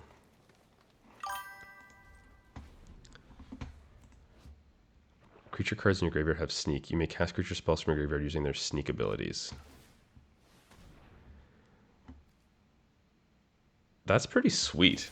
That's a good card. That's talk about a graveyard engine. All right, well, I was taking notes about graveyard engines.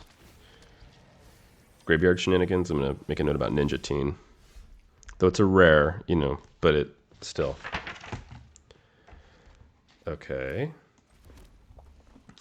I think we're going to go for the same plan here, which is just, let's see, when this creature enters, mill 3 cards. When this creature dies, you may exile it.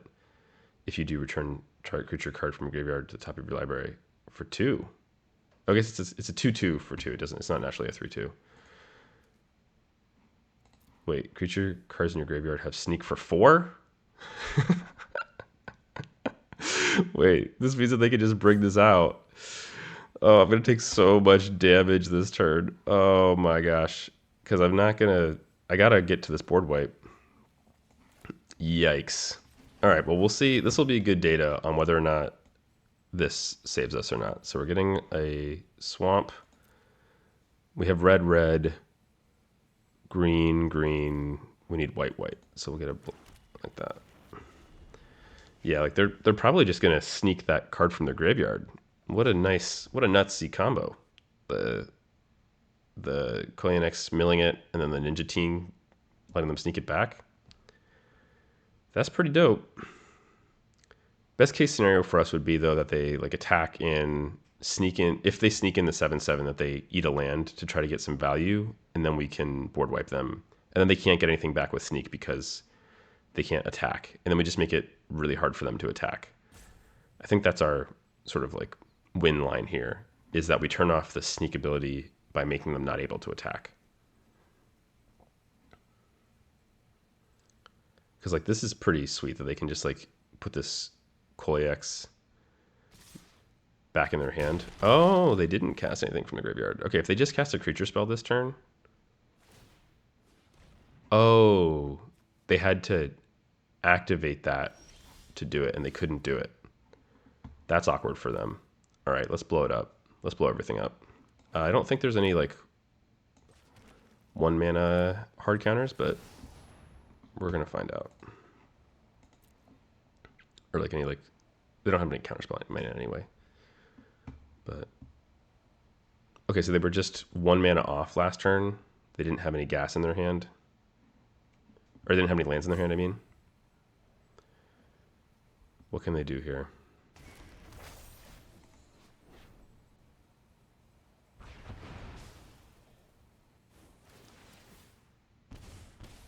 Oh, yikes, the drain.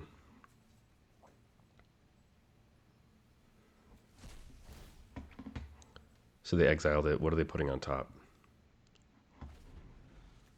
The Frog Butler, because they need ramp. Okay. They played the elephant. Okay. Nice. Which creature do I want back? Oh, I think I'm definitely going to take Michelangelo because I have the agent also. So let's think about how I want to use my mana this turn. I have 1, 2, 3, 4, 5, 6, 7. If I go 1, 2, 3, 4, 5, 6, 7, this can't attack. I like that. And then I'm like really on board. Well, I can also play this. And yeah, actually I kind of like that. Play this and make it not able to attack.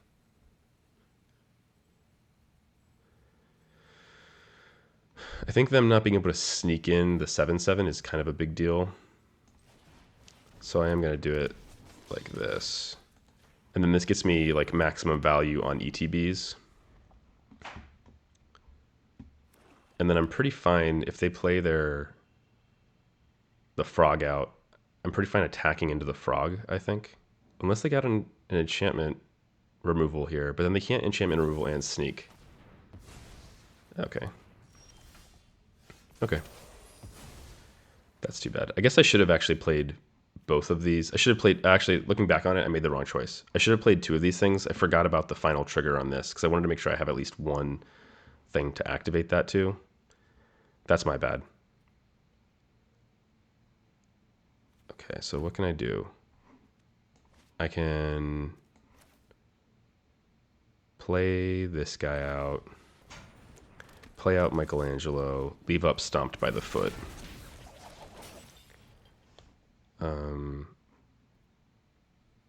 Next, go to combat.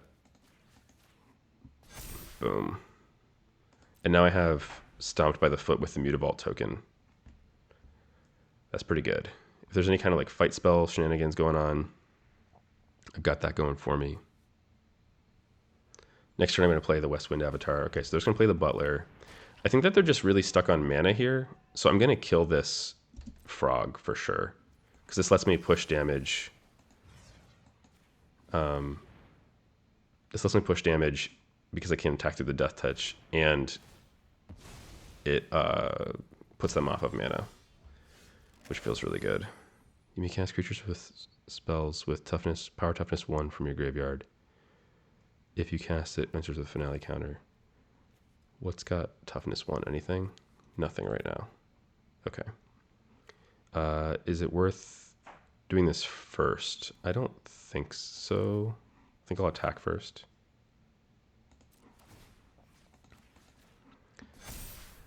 Like, this is pretty nutso. And then I'm just going to do this, sacrifice the Mutavault token, draw a card, gain 3 life, have a 7/7 that I can put a bunch of counters on. Seems pretty good. Unless they're about to board wipe me, which would be rough. When this creature enters, if a permanent left the battlefield under your control this turn, create a ninja. Okay, so land 1, 2, 3, 4, 5, 6, 7, 8. Do I have lethal? If I take out their lifelinker, I think I just do. Because, yeah, so I'm just going to do that.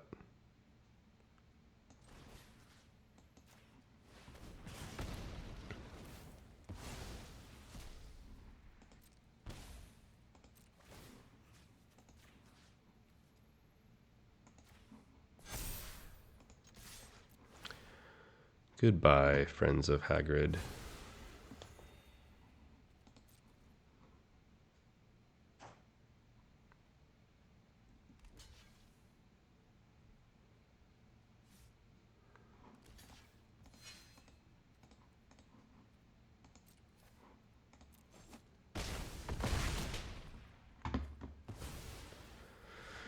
All right. Well, they got kind of like mana screwed there. So I think that their engine was pretty sweet. I guess they had like a kind of an engine. I mean, I board wiped them. Yeah, no, they had some pretty sweet stuff going on. +2 land card probably did save me though. Yeah, 100% because it put me right into my board wipe right away, which made a huge difference. Yeah, I mean, it's felt like that's twice now that I've had time to cast that card, and it felt really like really really important and really really good. So that's a note for sure, right? That just like at least in the sealed, right? And who's to say about draft, because draft tends to be a lot faster than sealed, but at least in sealed I've now in multiple games had time to cast that on 4 and not die.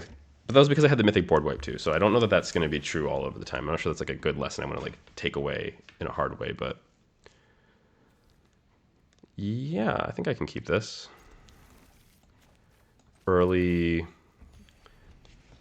Well, and we've had life gain lands too, which I actually haven't been keeping track of how much those have mattered specifically.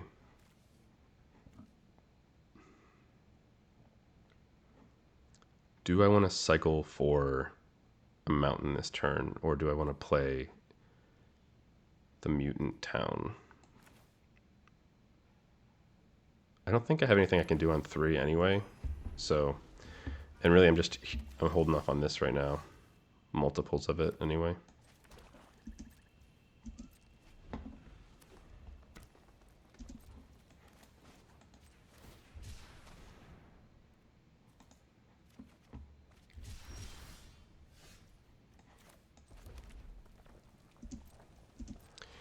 Okay.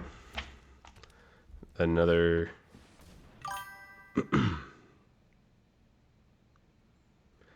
Yeah, I haven't put down a creature before turn 4 any game that I've played. Each creature you control with a counter on it can be blocked more than one creature. Whenever it enters, create a mutable token. Okay.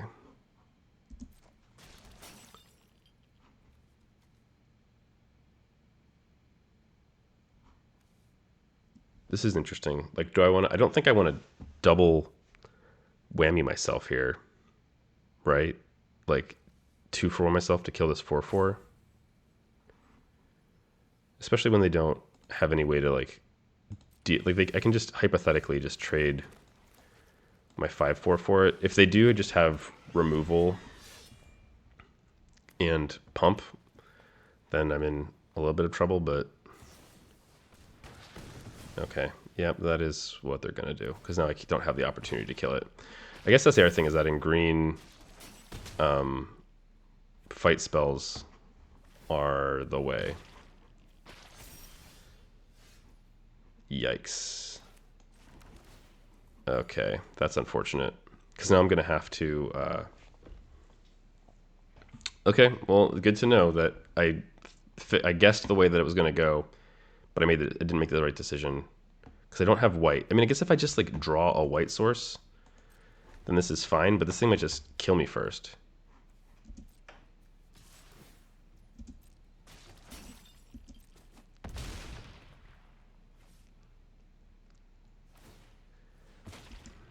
Yeah. You can certainly just keep doing that.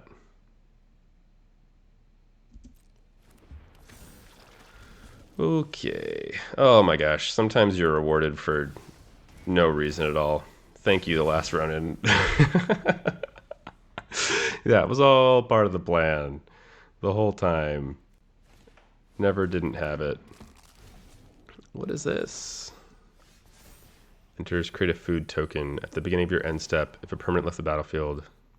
Hold on, let's just see here. Oh, I'm going to take... You know, I think I'm actually going to take the Frog Butler because I need white. What does this thing do again?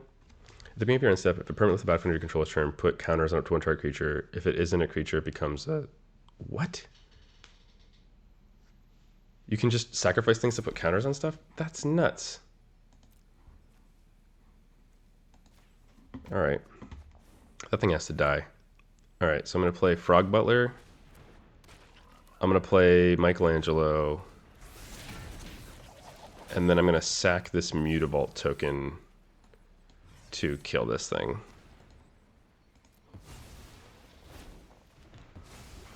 Because that's nuts. Wait, how, that's an uncommon? So that's a big yikes. Okay.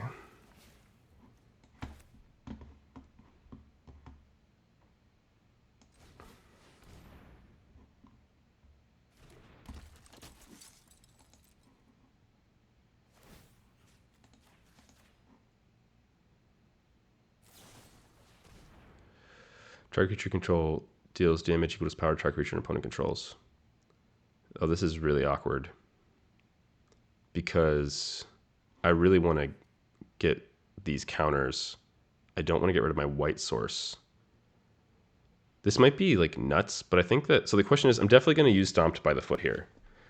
I don't think I get rid of my Frog Butler because I need the white sources. So I think I'm actually just going to sack my Agent, even though it's the thing that's pumping me so much.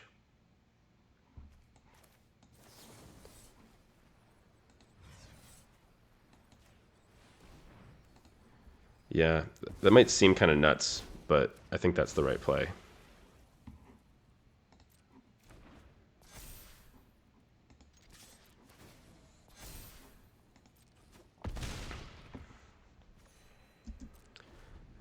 Yeah, because like I need to have these other spells online.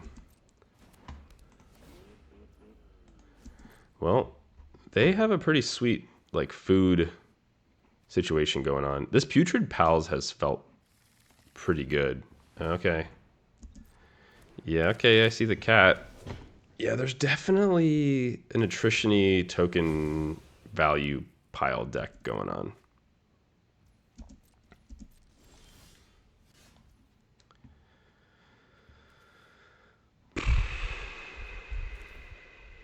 I really want another white source.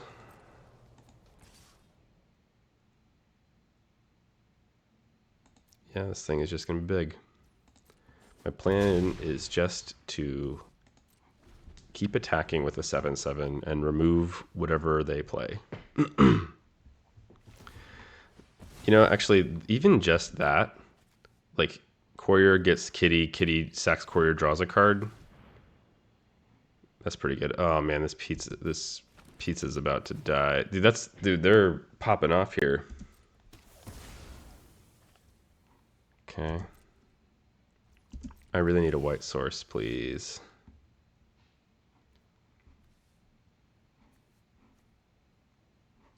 Like, I kind of just want to kill this thing. Again. Here we go again with killing this kitty.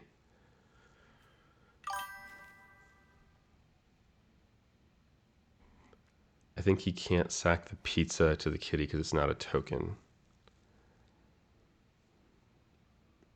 That's true, actually.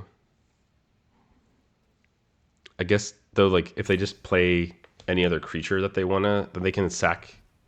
Yeah, that's a good point. All right, let's just pause. They can't. I thought that they could sack the food, but you're right. It's not a token.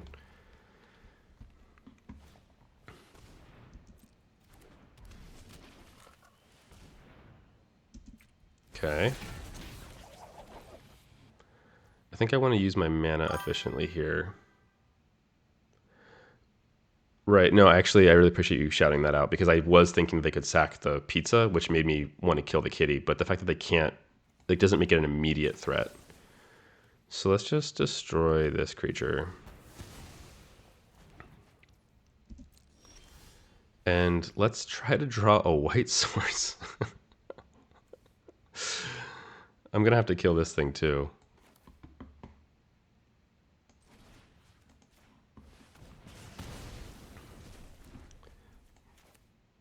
And then eventually I will draw a white source, a second white source for this commander.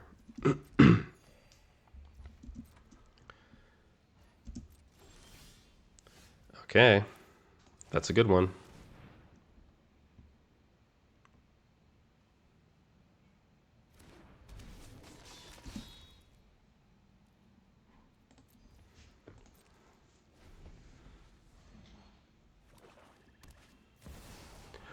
What is this? Other artifact creatures you control have flying, trample, indestructible, and haste.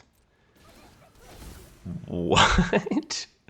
They can't really just start swinging at me, though, because of Slash, which is great. And also, the Uneasy Alliance totally gets around indestructible. What do I have in my graveyard that... I could cast Michelangelo. I could just cast Michelangelo. That's the last one. So I'm not going to do that right now. I am just going to make this. Let's just make sure it doesn't have hexproof. Flying, trample, indestructible, haste. Okay.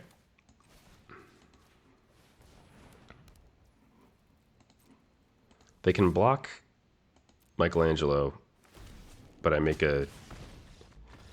All right, cool. Sweet. Hey, really good shout out that the kitty didn't need to die. That was huge. That's a huge call out, because the fact that it wasn't going to draw another card right away was the difference there. Like, that became an attrition game at the end, where it was just a matter of who had the most like big threats or removal spells, and that's a really good, yeah, like and like that not using a removal spell on that cat really mattered. So I think that's the sort of thing we're also just learning what the cards do at the beginning of the format, so we're all working on it together, which is great. All right, I think this is, not having a play, that's another one in the long game category. Not having a play before turn 4 hasn't been a problem yet. I don't know if that's like data that I really want to be logging away, because I tend to play those sorts of decks, and my friends are all going to be like, they're all going to be upset with me for building decks that are not so aggressive or not so assertive. And the only issue with lands that I've had, or mana that I've had so far, has been not having double white. Something I couldn't do. Cowabunga. Oh, maybe I actually am supposed to be playing Cowabunga. I bet I am supposed to be playing Cowabunga. I forgot about that card.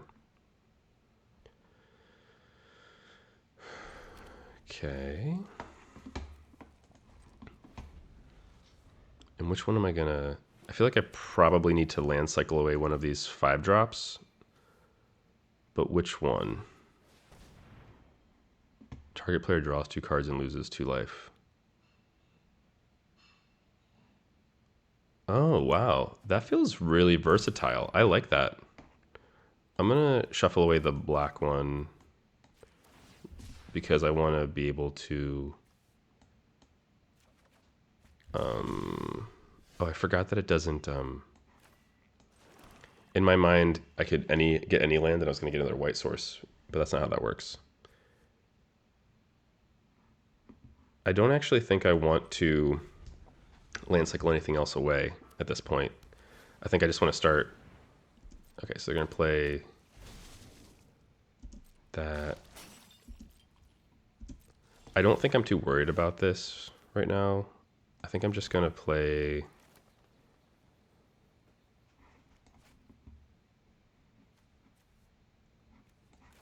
Yeah.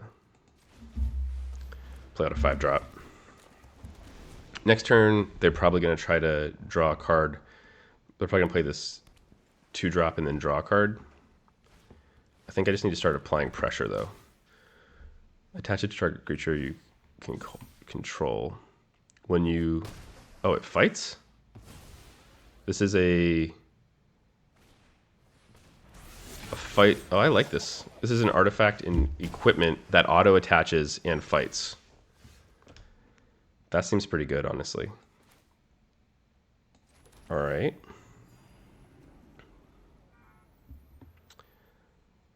I think that needs to die. Even though this is bigger, this is like a card draw engine, and I don't want them to have a card draw engine. So I'm going to kill it.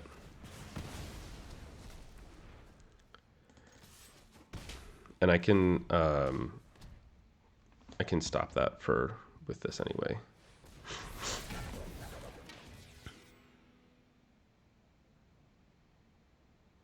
Donatello. Okay.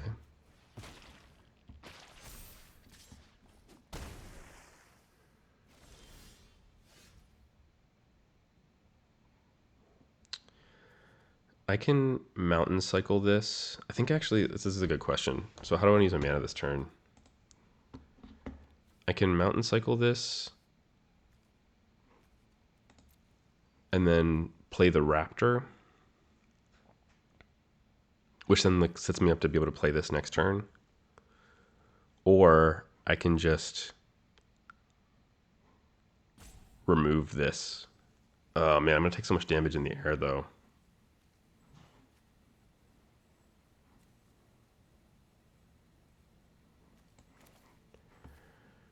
Either way, I think I'm gonna mountain cycle this. Thin my deck out also. Go to attacks. Can I take 6 damage next turn? 6+ damage next turn? I think maybe. I might have to.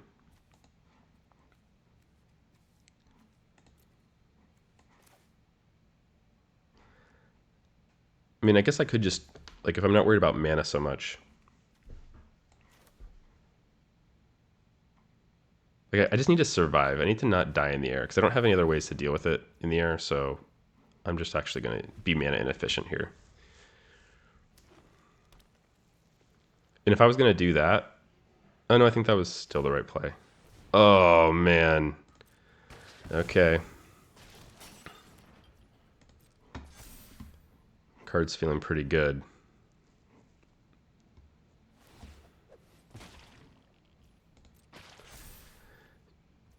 You know, I think I'm a little greedy to ask for this, but I would really like to have draw the board wipe right now. Is it too much to ask to just always have it when I need it? I guess it is. Let's see.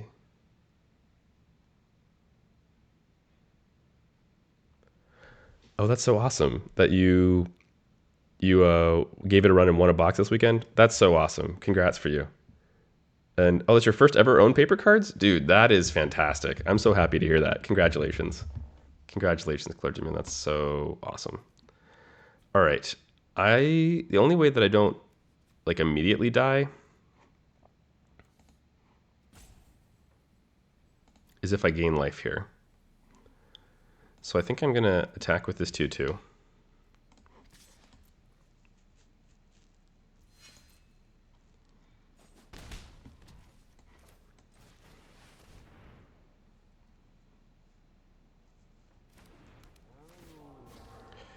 And then this is the question, is what do I sack here? Part of me wants to sack a land, but 1, 2, 3, 4, 5, 6, 7. Like, is sacking a land better than just sacking this token? Because 9, if I draw the other thing, it'd be 10, 11. Like, I might just need to race here. All right, so I'm going to sack this land. Gain life. Draw a card. Because I'm also kind of trying to draw into a board wipe. My board wipe here is probably also the other thing that I'm trying to do. I'm not just immediately dead. If they play an artifact, I am dead, though.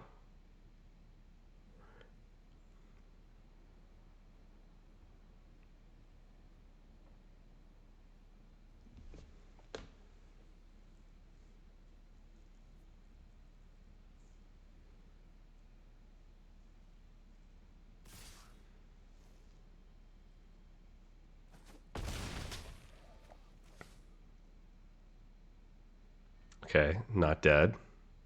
Not immediately dead. Anyways.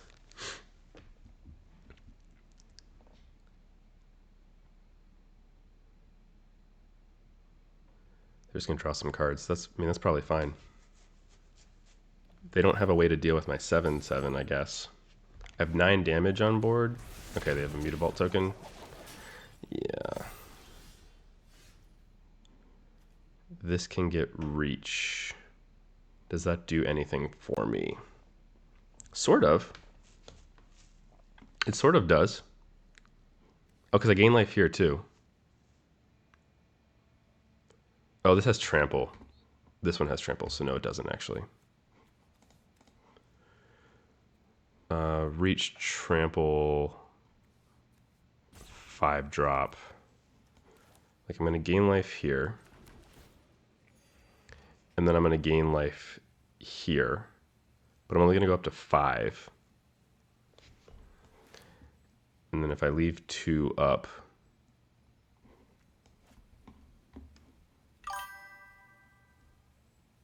right, exactly. That's exactly the thing that I'm wondering right now.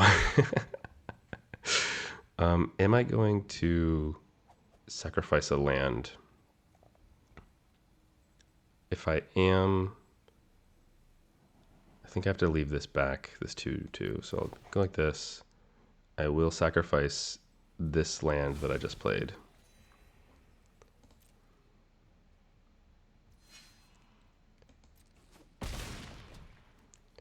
This actually has reach though. So even more so than the frog, I think this is the right thing to be playing.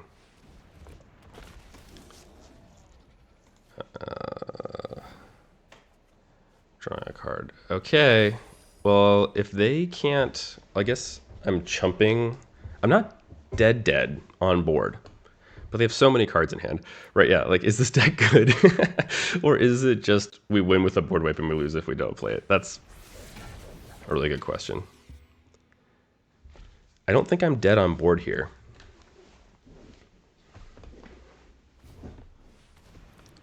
Am I dead on board now? Yes. Yes, I am.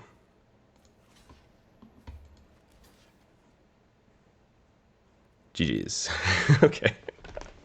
They got me. If I had sacrificed this token instead of a land, I could have played the Frog Butler, but then I couldn't have given it reach anyways. So I guess I actually didn't think about the fact that I had a card in my hand that had reach. Like I didn't think about the fact that this, I didn't realize that this, the Rhino had reach, right? That was a bit of like an unintuitive element. But I guess if I would have, if I actually had thought about that, I would have played it sooner for sure, because it could have blocked the flyers. And so I think that was just like me not knowing the card. That's okay, that'll get better. But that's actually like a really good call out, is that that thing had reach and it could have just blocked my flyers natively and I had one in my hand. Oh, that's so dumb. That's okay. That's the news set for you. If you watched my, I don't know if you were watching the stream last night, but we did a deep dive on the explore method. And one of the things that's really important to remember is that losing is not the same thing as learn. I mean, winning is not the same thing as learning, right? Like when you are learning, you're going to be losing a lot, and that's okay. That's part of how it works. And the more you can accept that, the better you'll feel. Less down on yourself you'll feel.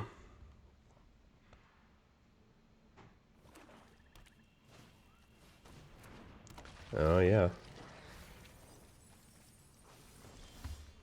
We'll win in the graveyard here. Any creatures? Just the 4/4. Oh, and the raptor. And farm. Exile target creature you own. Sacrifice this land. Return a creature card exile this way from your to the battlefield under your control. Return each other creature card. Oh, that's awesome. So that basically just like anything that's going to die, you can just save. You know what? Let's start putting... They look like they're like sort of a value-y deck, so let's just start putting pressure on them.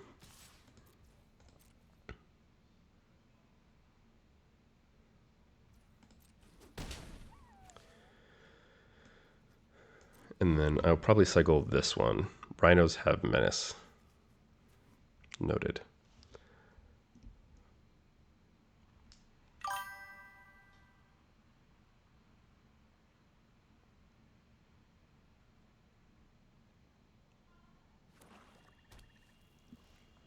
Nice. Thanks. Yeah, I appreciate that. Thanks for watching it. It is kind of, it's an interesting space where I'm definitely trying to improve at a level where I have to structure my learning or else it just won't happen the way that I want it to competitively. But I'm not sure how the average player is going to respond to that. And it's sort of an open question for me of like, how much are people going to care about that level of structure? How much is it going to be helpful? So yeah, I appreciate you watching it, and it's cool that you liked it, even though you're not necessarily, you might not be using it in the same way that I would. During your turn, you may cast creatures from a graveyard. So it's just if this thing dies, which I think makes me want to attack with it and offer the trade.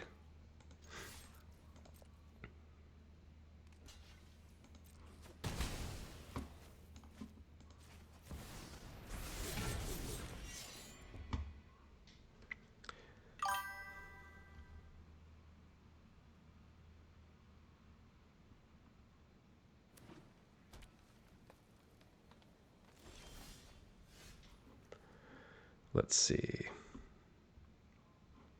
Okay, so I'm definitely just, I think the right move is just to play this right now. Even though it's not the most mana efficient thing I can do, like it's more mana efficient to play this. I don't want to give them a chance to kill this before I can get any value out of this. So I'm just going to do that.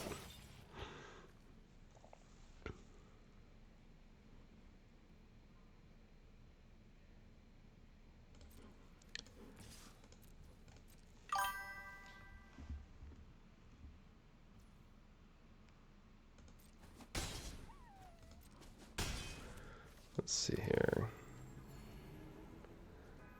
And I think I'm actually not going to activate this right now because there's a chance that I will want to sacrifice it for a removal spell. Let me see what you said in the chat here.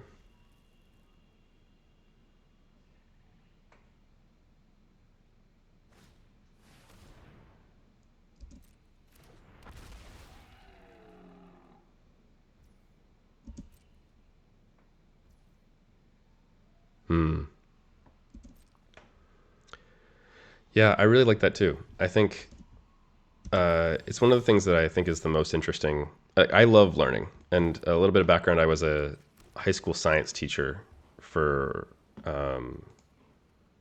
several years. I was a high school science teacher, and that's sort of my background is in teaching and in thinking about how students learn and how people learn. And it's one of those things that I've just really, really loved in my life is being able to help people learn and also to like just learn about other people. And yeah, I agree. I think it's really, really interesting. And oftentimes things that we think are easy become so much like the curtain gets pulled back and we're like, oh wow, there's so much more to it than I thought there was. And that's just like a really fun place to exist in. All right, when it's dealt damage, put that many counters. All right, so I'm just actually going to attack with the samurai this turn. Thanks. Yeah, I loved it. I loved being a teacher. If it wasn't so completely awful to like if it didn't pay so little and require so much, I would still be teaching, I think. But it is a hard profession and a thankless one.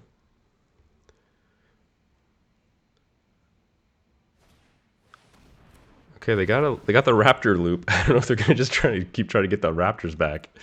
I think that's a pretty sweet way to do it. They can just kind of chump block forever, which is pretty cool. All right, let's play out.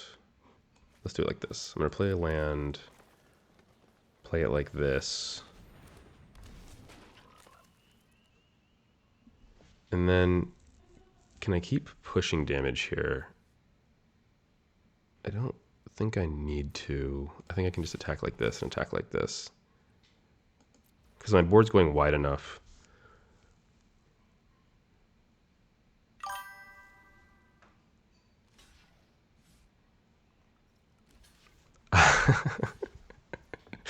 Dude, I love that that commentary. I'm Australian, and we have a real education system, and even that is pretty thankless.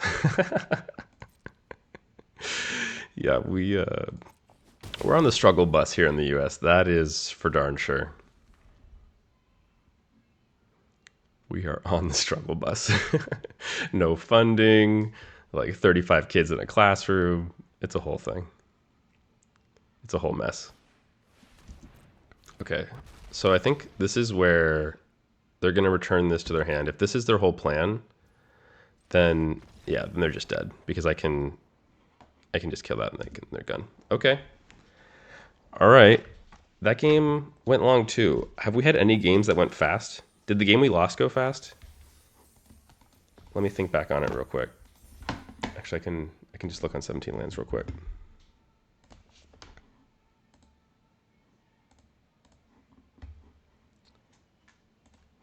So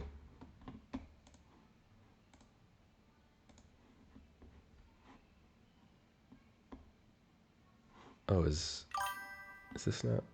Oh, it's trad draft. Okay. Let's see. In the game that we lost. Yeah, oh, that's true. We were digging for a board wipe. Yep. That's absolutely true. Yep. And it went to turn 9. So no, every single one of them has been slow so far. Okay. Yes, that's 6.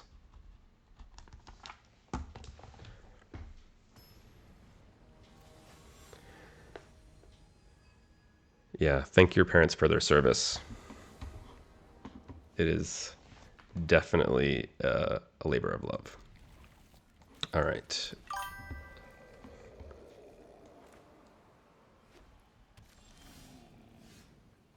Okay. You know what? When in doubt, play to the board, right? We can always cycle this away next turn and do the mutagen token thing. Take advantage of having 3 mana. Well.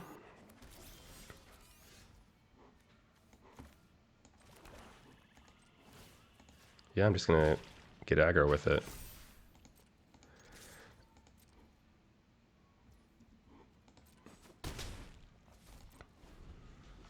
Now I'm in this awkward place where I kind of want to just keep the hog, because if I draw 2 lands, I can just cast it.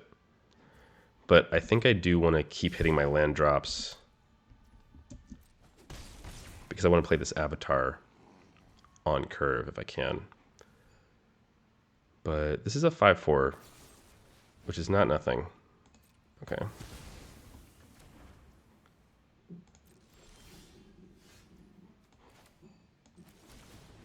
Yep, I'm just going to hold on to it because I want to be able to just play it probably.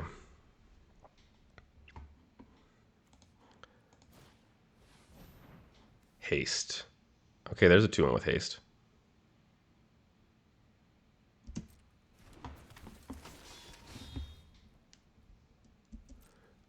That feels really good. I mean, well, they whiffed, but still, a 2-drop with a 2/1 with a 2-mana 2/1 with haste that gets an artifact. That's pretty juicy. It's a lot of value. Okay. There actually is like still a world where I was supposed to just cycle this thing and like stomped by the foot one of their creatures, because they might just have a removal spell here. And if they do just have a removal spell here, I'm still just taking a bunch of damage and I'm not closer to hitting my 7-drop. Oh wait, but if I cycle the Warthog, I'm not actually sure. Oh, I don't even have any more swamps in my deck because I drew my 1 swamp. So I'm actually really glad I didn't cycle your Warthog. Okay, that's a service alert to anybody that is playing with land cycling creatures. Make sure that you have something that you can fetch when you land cycle it, or else you just threw it away for no reason. Okay. So the question is, do I play out this 5/5 or do I kill their 4/4? How much do I care if they spend some of their turn making a creature indestructible? Especially when it can block. If I can block it with this, it gets bigger. I'm just going to play this out. If they don't have removal for this, and their attack, I guess it doesn't have to attack, so they don't have to do that.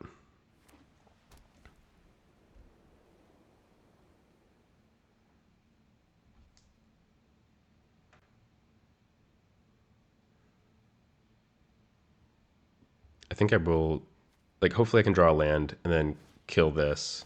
Okay, can't attack or block, okay.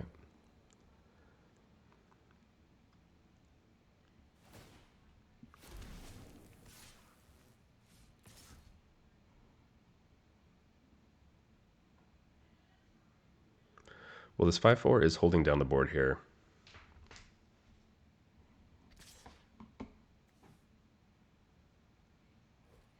So they're just going to double indestructible, I think. They're just going to like double trigger on that. Yeah, all right. They spent their turn getting 1 damage through and making a 2/2. I guess they did kill my thing, which is annoying, but or they put a thing on it anyway. So that's awkward. I kind of want to sack this before they can exile it, so that I can get it back later from my graveyard. And if I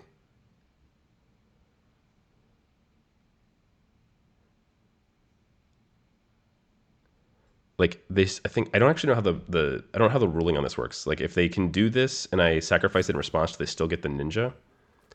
Because I'm not sure, I'm going to just do it like this.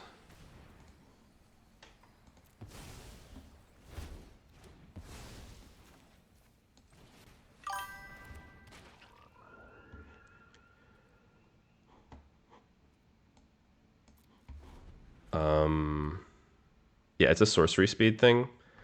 Yeah, and it's 5 mana. But like the thing is, I'm not sure about the ruling, so I don't want to risk it because there's a chance that if they had just like sacked it and then they did the sack, I sacked my creature in response, they still get a ninja, and I don't want to give them that value. I'm not sure how that ruling works though, so I'd have to see that. Okay, nice. Ooh, this is actually pretty sweet. Which one do I want to do? If I play this land, I'll have 5, 6, 7. And so I could just play Slash, but I think it's better to get the Avatar down and start drawing cards.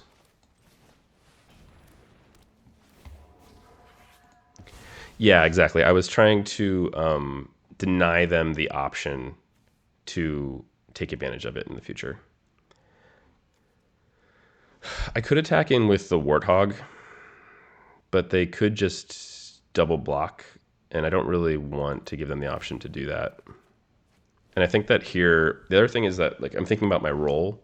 Like the most likely way that I lose this game now is that they like remove my creatures and then aggro me out. Yikes. Yikes. So yeah, like leaving back blockers feels important. Okay.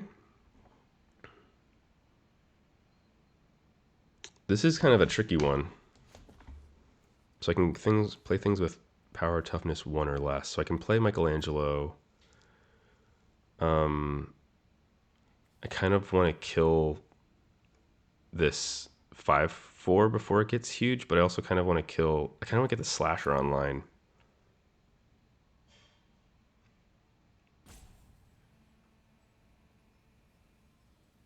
I kind of want to kill their, like the thing that I'm nervous about is if I don't kill their flyer right now, are they just going to sneak it back and then get more value out of it? And is this thing going to get too big for me to kill? What's the chances that they play 2 things next turn?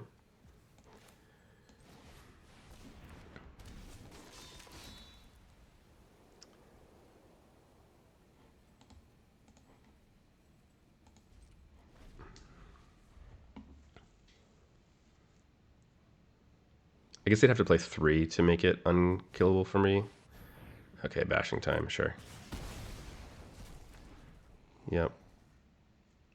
Are they going to sneak that back? Please don't.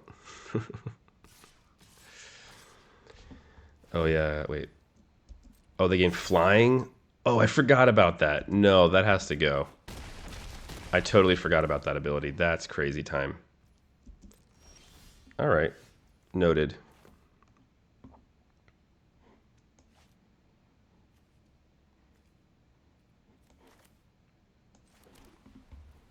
Can I do both of these things? Yes, I can. This thing just has to go, though.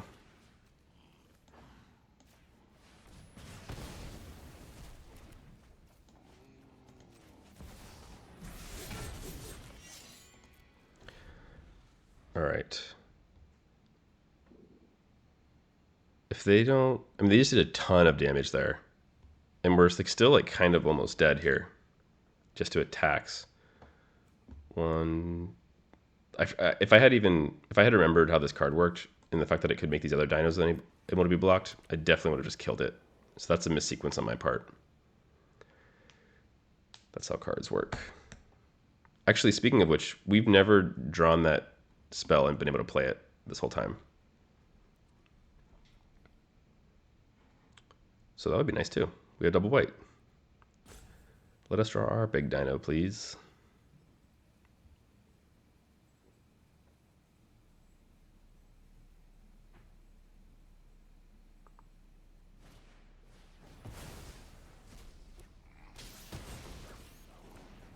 Okay.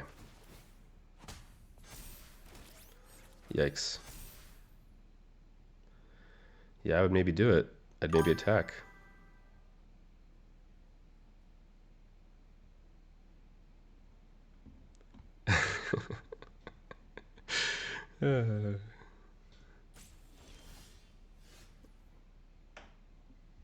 Oh man.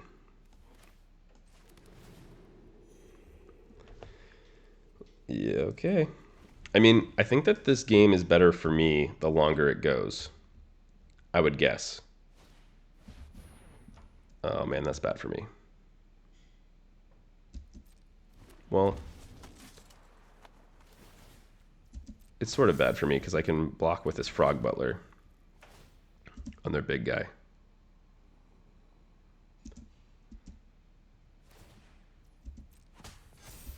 And this thing doesn't have trample. Thank goodness. Do they have lethal yet? No, guess not. I will just play the big one. Do I need to attack? Like, let me just do this math real quick. If they attack next turn and I gain 3 life. If they attack next turn and I gain 3 life, then I'm at 13. I can trade, block. I take 1, 2, 3, 4, 5, 6, 7, 8, 9, 10, 11, 12. No, I cannot. But to that point, actually, I can't afford to not either. Like, I think that they're either like they have me dead here, I think. Because what, I can block 1 and then 3 of the 2/2s. So then 1, 2, 3. Oh, yeah, I guess like 1, 2, 3. So 1, 2, 3, 4, 5, 6, 7. Wait, am I not dead? 1, 2, 3, 4.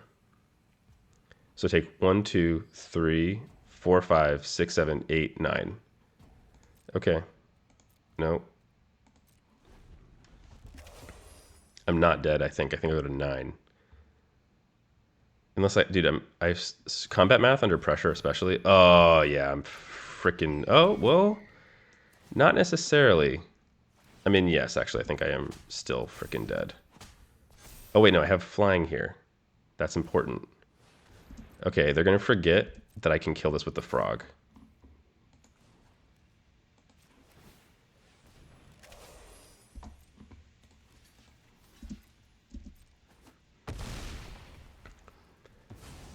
That's good for me. Yep. Okay. All right, let's do some math again. I have to kill this flyer because it can give other stuff flying. So I might as well just do that anyway. And I'm not going to wait till their turn because I don't want to give them the chance to untap. So now the question is, if I block 3 things, 1, 2, 3, I take 1, 2, 3, 4, 5, 6, 7, 8, 9, still go to 9. But if I attack, I go to 13, and then I would take 2 more damage. I think I can attack.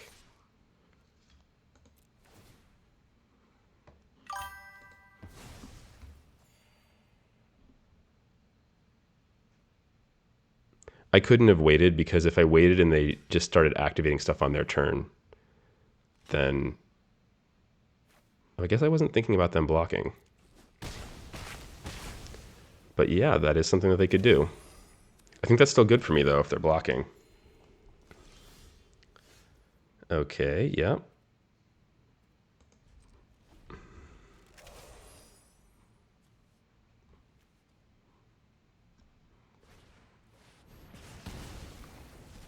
They might start trying to push damage here. No, they didn't. We are in top deck warfare. I would really like them to not have... Wow, that's so... What? That's so good for them. Oh my gosh, that's crazy. Okay. Yeah, they have 6 mana. Oh, I'm just dead? Question mark? Oh wait, they're not doing it to my creature? They might not realize that they could do it to my creature. And also, if I was them, I would have done it to their Casey Jones.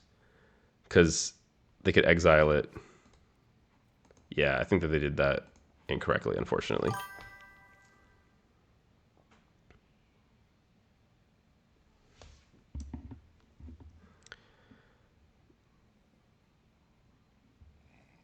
So I think they sequenced this really unfortunately, because they exiled their own creature instead of exiling the one that would have drawn them more cards when it re-entered. They made their attacks worse here.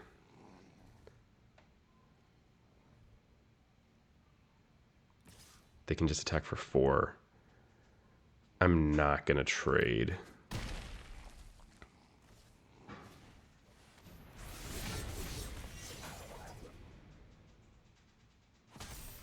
I mean, this is... Oh, man, yeah, they just... I mean, they've been drawing really well. And a board wipe would have been great. I don't think that's where we're at, though. Is there any way I get lethal here? Attacking creatures you control have double strike. No. I think there are 0 ways I can get lethal here. So I'm just going to say... I'm not going to say anything. I'm going to play this out, because maybe they'll play around something I don't have. But I guess I probably should have just put it on... At the beginning of your next upkeep, discard 3 cards at random. I should just put it on that, I guess, but... Yep.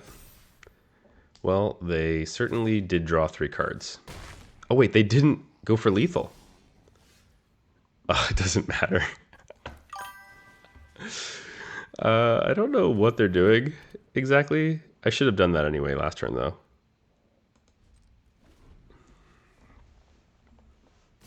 Oh, I should have exiled that too. Okay. All right.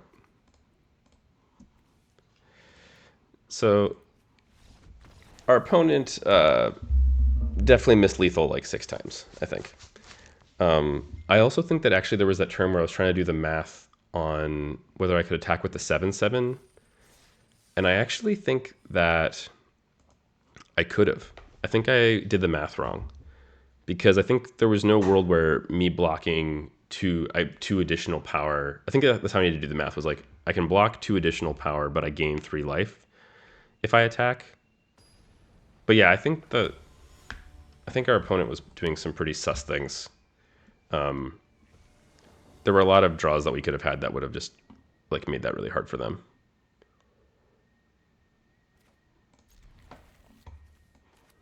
All right, we are almost done with this run. And then I can eat dinner, and then I can go to bed. That game went long too, though, even when they had an aggressive deck. What is this? Whenever you attack, put a +1/+1 counter on target attacking creature. Whenever a creature you control leaves the battlefield, if it had a life, a counter on it, gain 2 life. Whenever you cast a spell, put a counter on each creature you control. All right, that seems nuts. That seems really good. This is a pretty good curve, though. If they just like level this up, they probably won't. They'll probably play something. They should play a creature. Okay.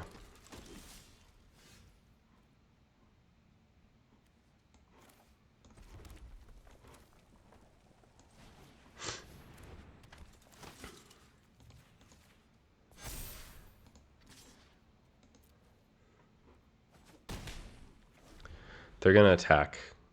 They're going to put a counter on it. That's okay. I can also play the Sewer Samurai, get back Michelangelo at some point here.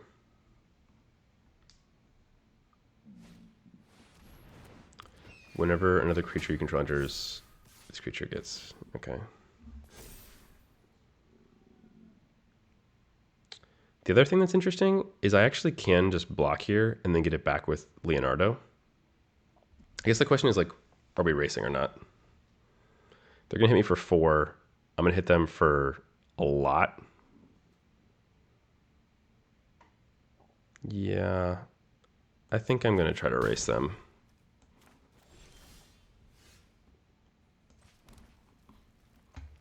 And actually,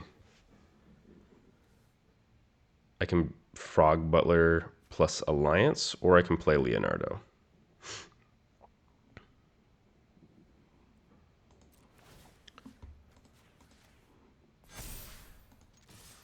Like, I'm swinging in for 10 here. That's a lot. And I think I'm actually just going to Frog Butler. Well, no, Samurai. Because if I go next turn, I can play Frog Butler in Alliance, which makes them not able to block. This is pretty hard for them to come back from, I think. I'm way too far ahead. Okay, it's good blockers. This card seems like it's going to be really good. This Mighty Mutanimals.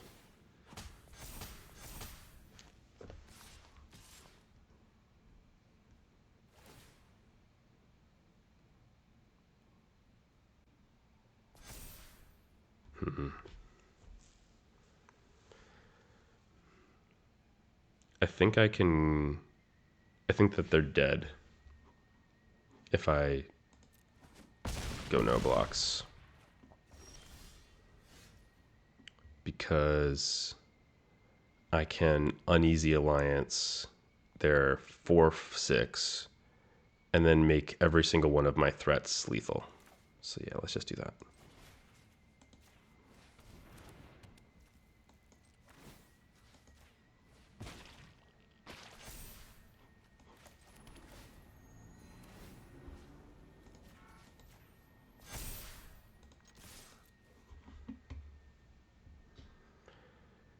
And that should do it.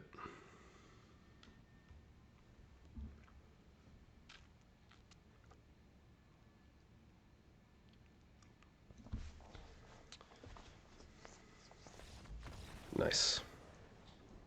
Hey, look, we played something before turn 4. We're an aggressive deck. We just curved out. We just went 2-drop, 3-drop, run them over. They were Boros, and we took them down. All right. Final boss. First non-sweep win. That's not true, because we've won 6 games and we only board wiped in 3. We've won a few that were non-sweeps. Though it does feel like the sweeps saved us in a couple of situations where we would definitely have lost. Yeah, because I think we've only board wiped 3 times. And I think we've always done it right after playing that land ramp spell. Oh, this is okay. This is okay because we have the Warthog. Okay.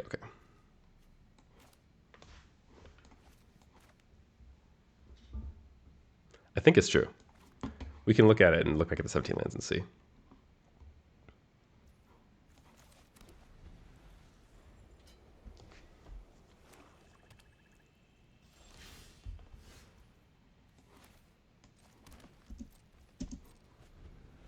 Okay. Yeah, these land cyclers really are coming in clutch for pulling the mana together in this deck.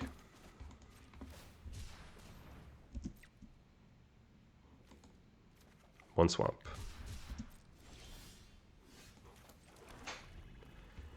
Well, we aren't doing much. We will eventually kill something that they play and then get the raptor back. Get the Warthog back with the raptor, I guess, is the trajectory that we're on right now.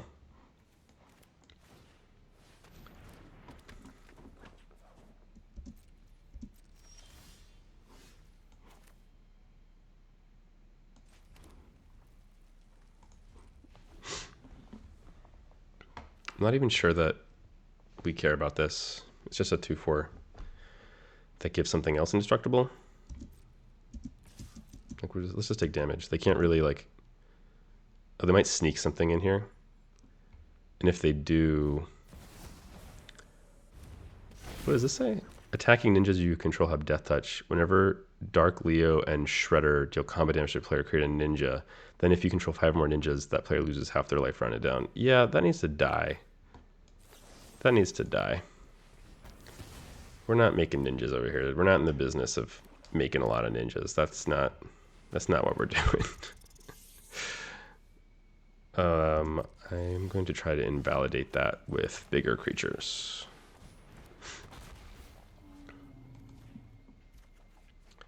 Ragamuffin Raptor feeling real good. It gets expensive, but at least in sealed it's felt really slow, so that hasn't felt like a problem.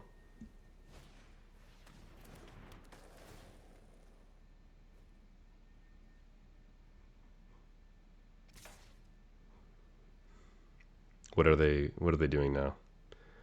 What are they bringing in? Okay, nice. Nice. Please, that works, thank you. I was just gonna say, please don't, I would have thought the blue-red artifact stack would be really strong. Yeah, we haven't seen a single one yet. I bet, but that's like, that's actually not that surprising to me.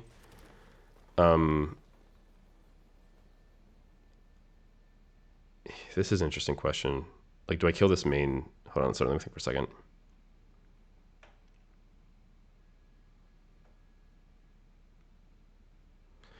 Like, what are the reasons? How could I get punished? They could gain life at instant speed. They could try to equip this. But if they equip it, they're wasting mana, which I'm totally fine with. I just need to be able to make sure I'm leaving this up. So I can only spend 4 mana this turn. Oh, I can't do that. I can't play anything. Okay. I actually think I'm okay attacking here. Because if they equip the skateboard or something, I think I just need to... I think I'm just gonna like. There's a chance they try to equip this and they waste some mana. But like, yeah, they're probably just gonna try to equip this right here.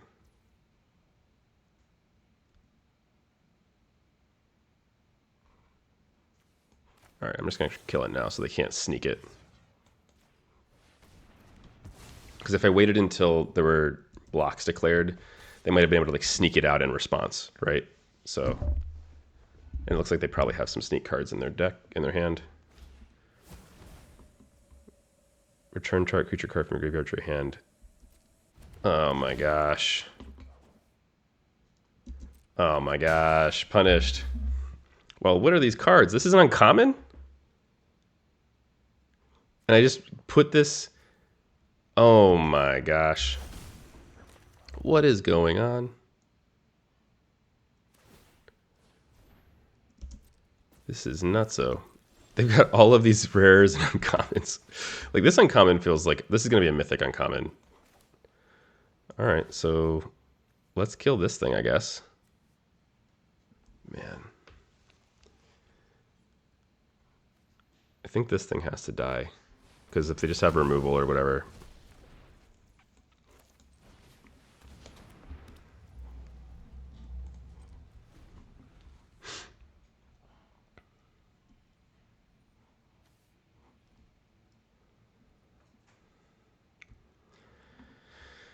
Okay, well, we only have 2 cards in hand. We've drawn 2 more lands. Like, so that's the difference in our card state right here, right? Is like they have 2 creatures that are worse than our creatures, but they have 2 additional cards in hand. I'm assuming they're not lands because they have not played them out. Oh man, I really want that to be...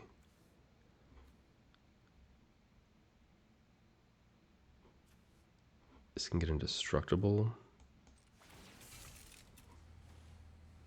Wait.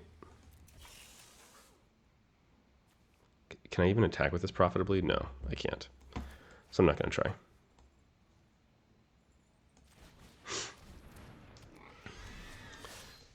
Because they can just double block like this, and that's really bad for me.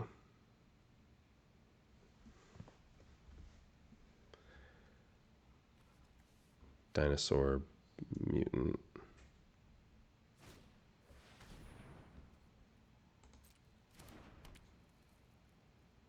That's fine. I'm kind of stalling their board right now.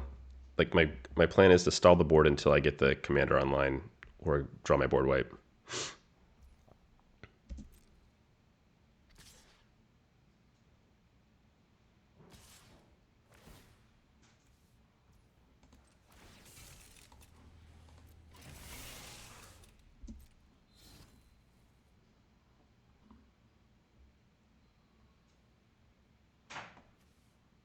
Indestructible.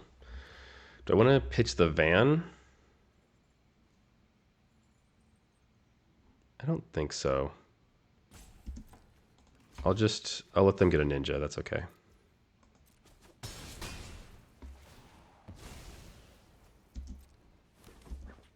I shouldn't have made the van a creature then if I wasn't going to block with it. Okay, so he's got a bunch of rats. I can kind of deal with these rats. Oh, that's perfect. Thank you. I finally get to do this. 1, 2, 3, 4, 5. So x equals 2. I think that's... Oh.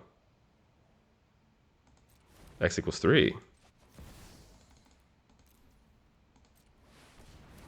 Nice.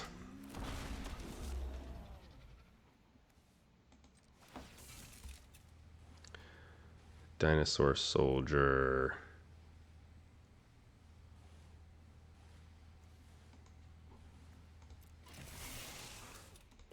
They can just double block with their rats here.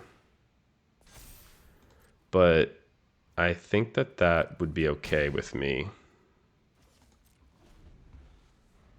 Because they don't have enough time to keep recurring them. Ooh. All right, fair enough. Well, I still got 3 2/2s out of it. And that's not bad.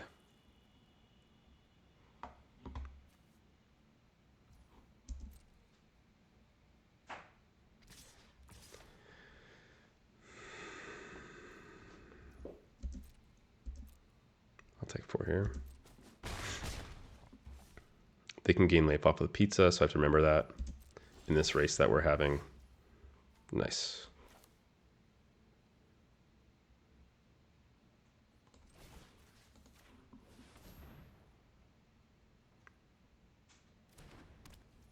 So another question is, do I want to exile this at instant speed in case they might have sacrifice stuff that gets around it, or do I want to play this? I think I'm just going to sacrifice it, make a ninja.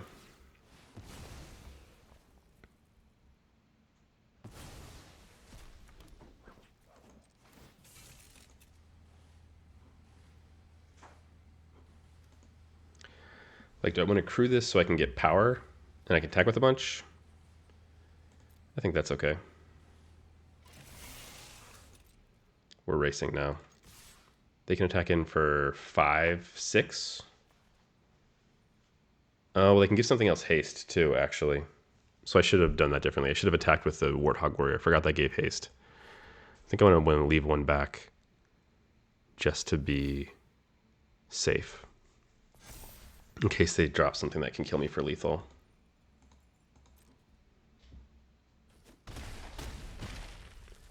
This is a ninja? Oh, it's a ninja. Okay. Teenage Mutant Ninja Turtles. The mutant ninja or turtles triad is going to get me over and over and over again. It's going to be pretty funny.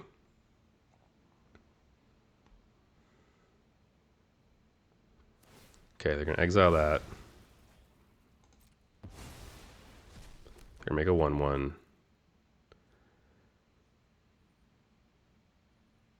Are they going to attack me for 6 is the question. If they do swing out, I think I win here. 1, 2, 3, 4, 5, 6, 7. Yeah. They do swing out, I win here because I can make something not able to block.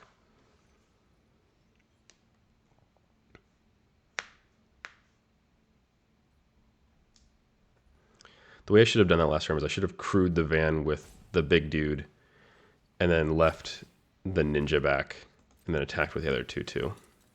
Okay. They're just attacking for 3.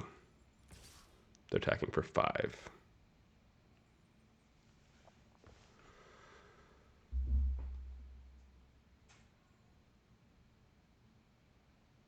I can't get lethal next turn.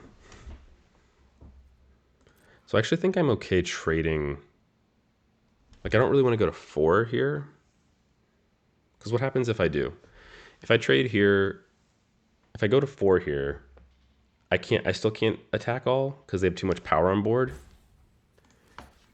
If I block here, or if I don't block here, I play this, they can only block with one of their creatures. I attack for 4. So they can block the 4/4. 1, 2, 3, 4, 5, 6, 7, 8, 9. Oh no, I have lethal. I have lethal. Okay. Do the math. Do the math. Play this. This can't block.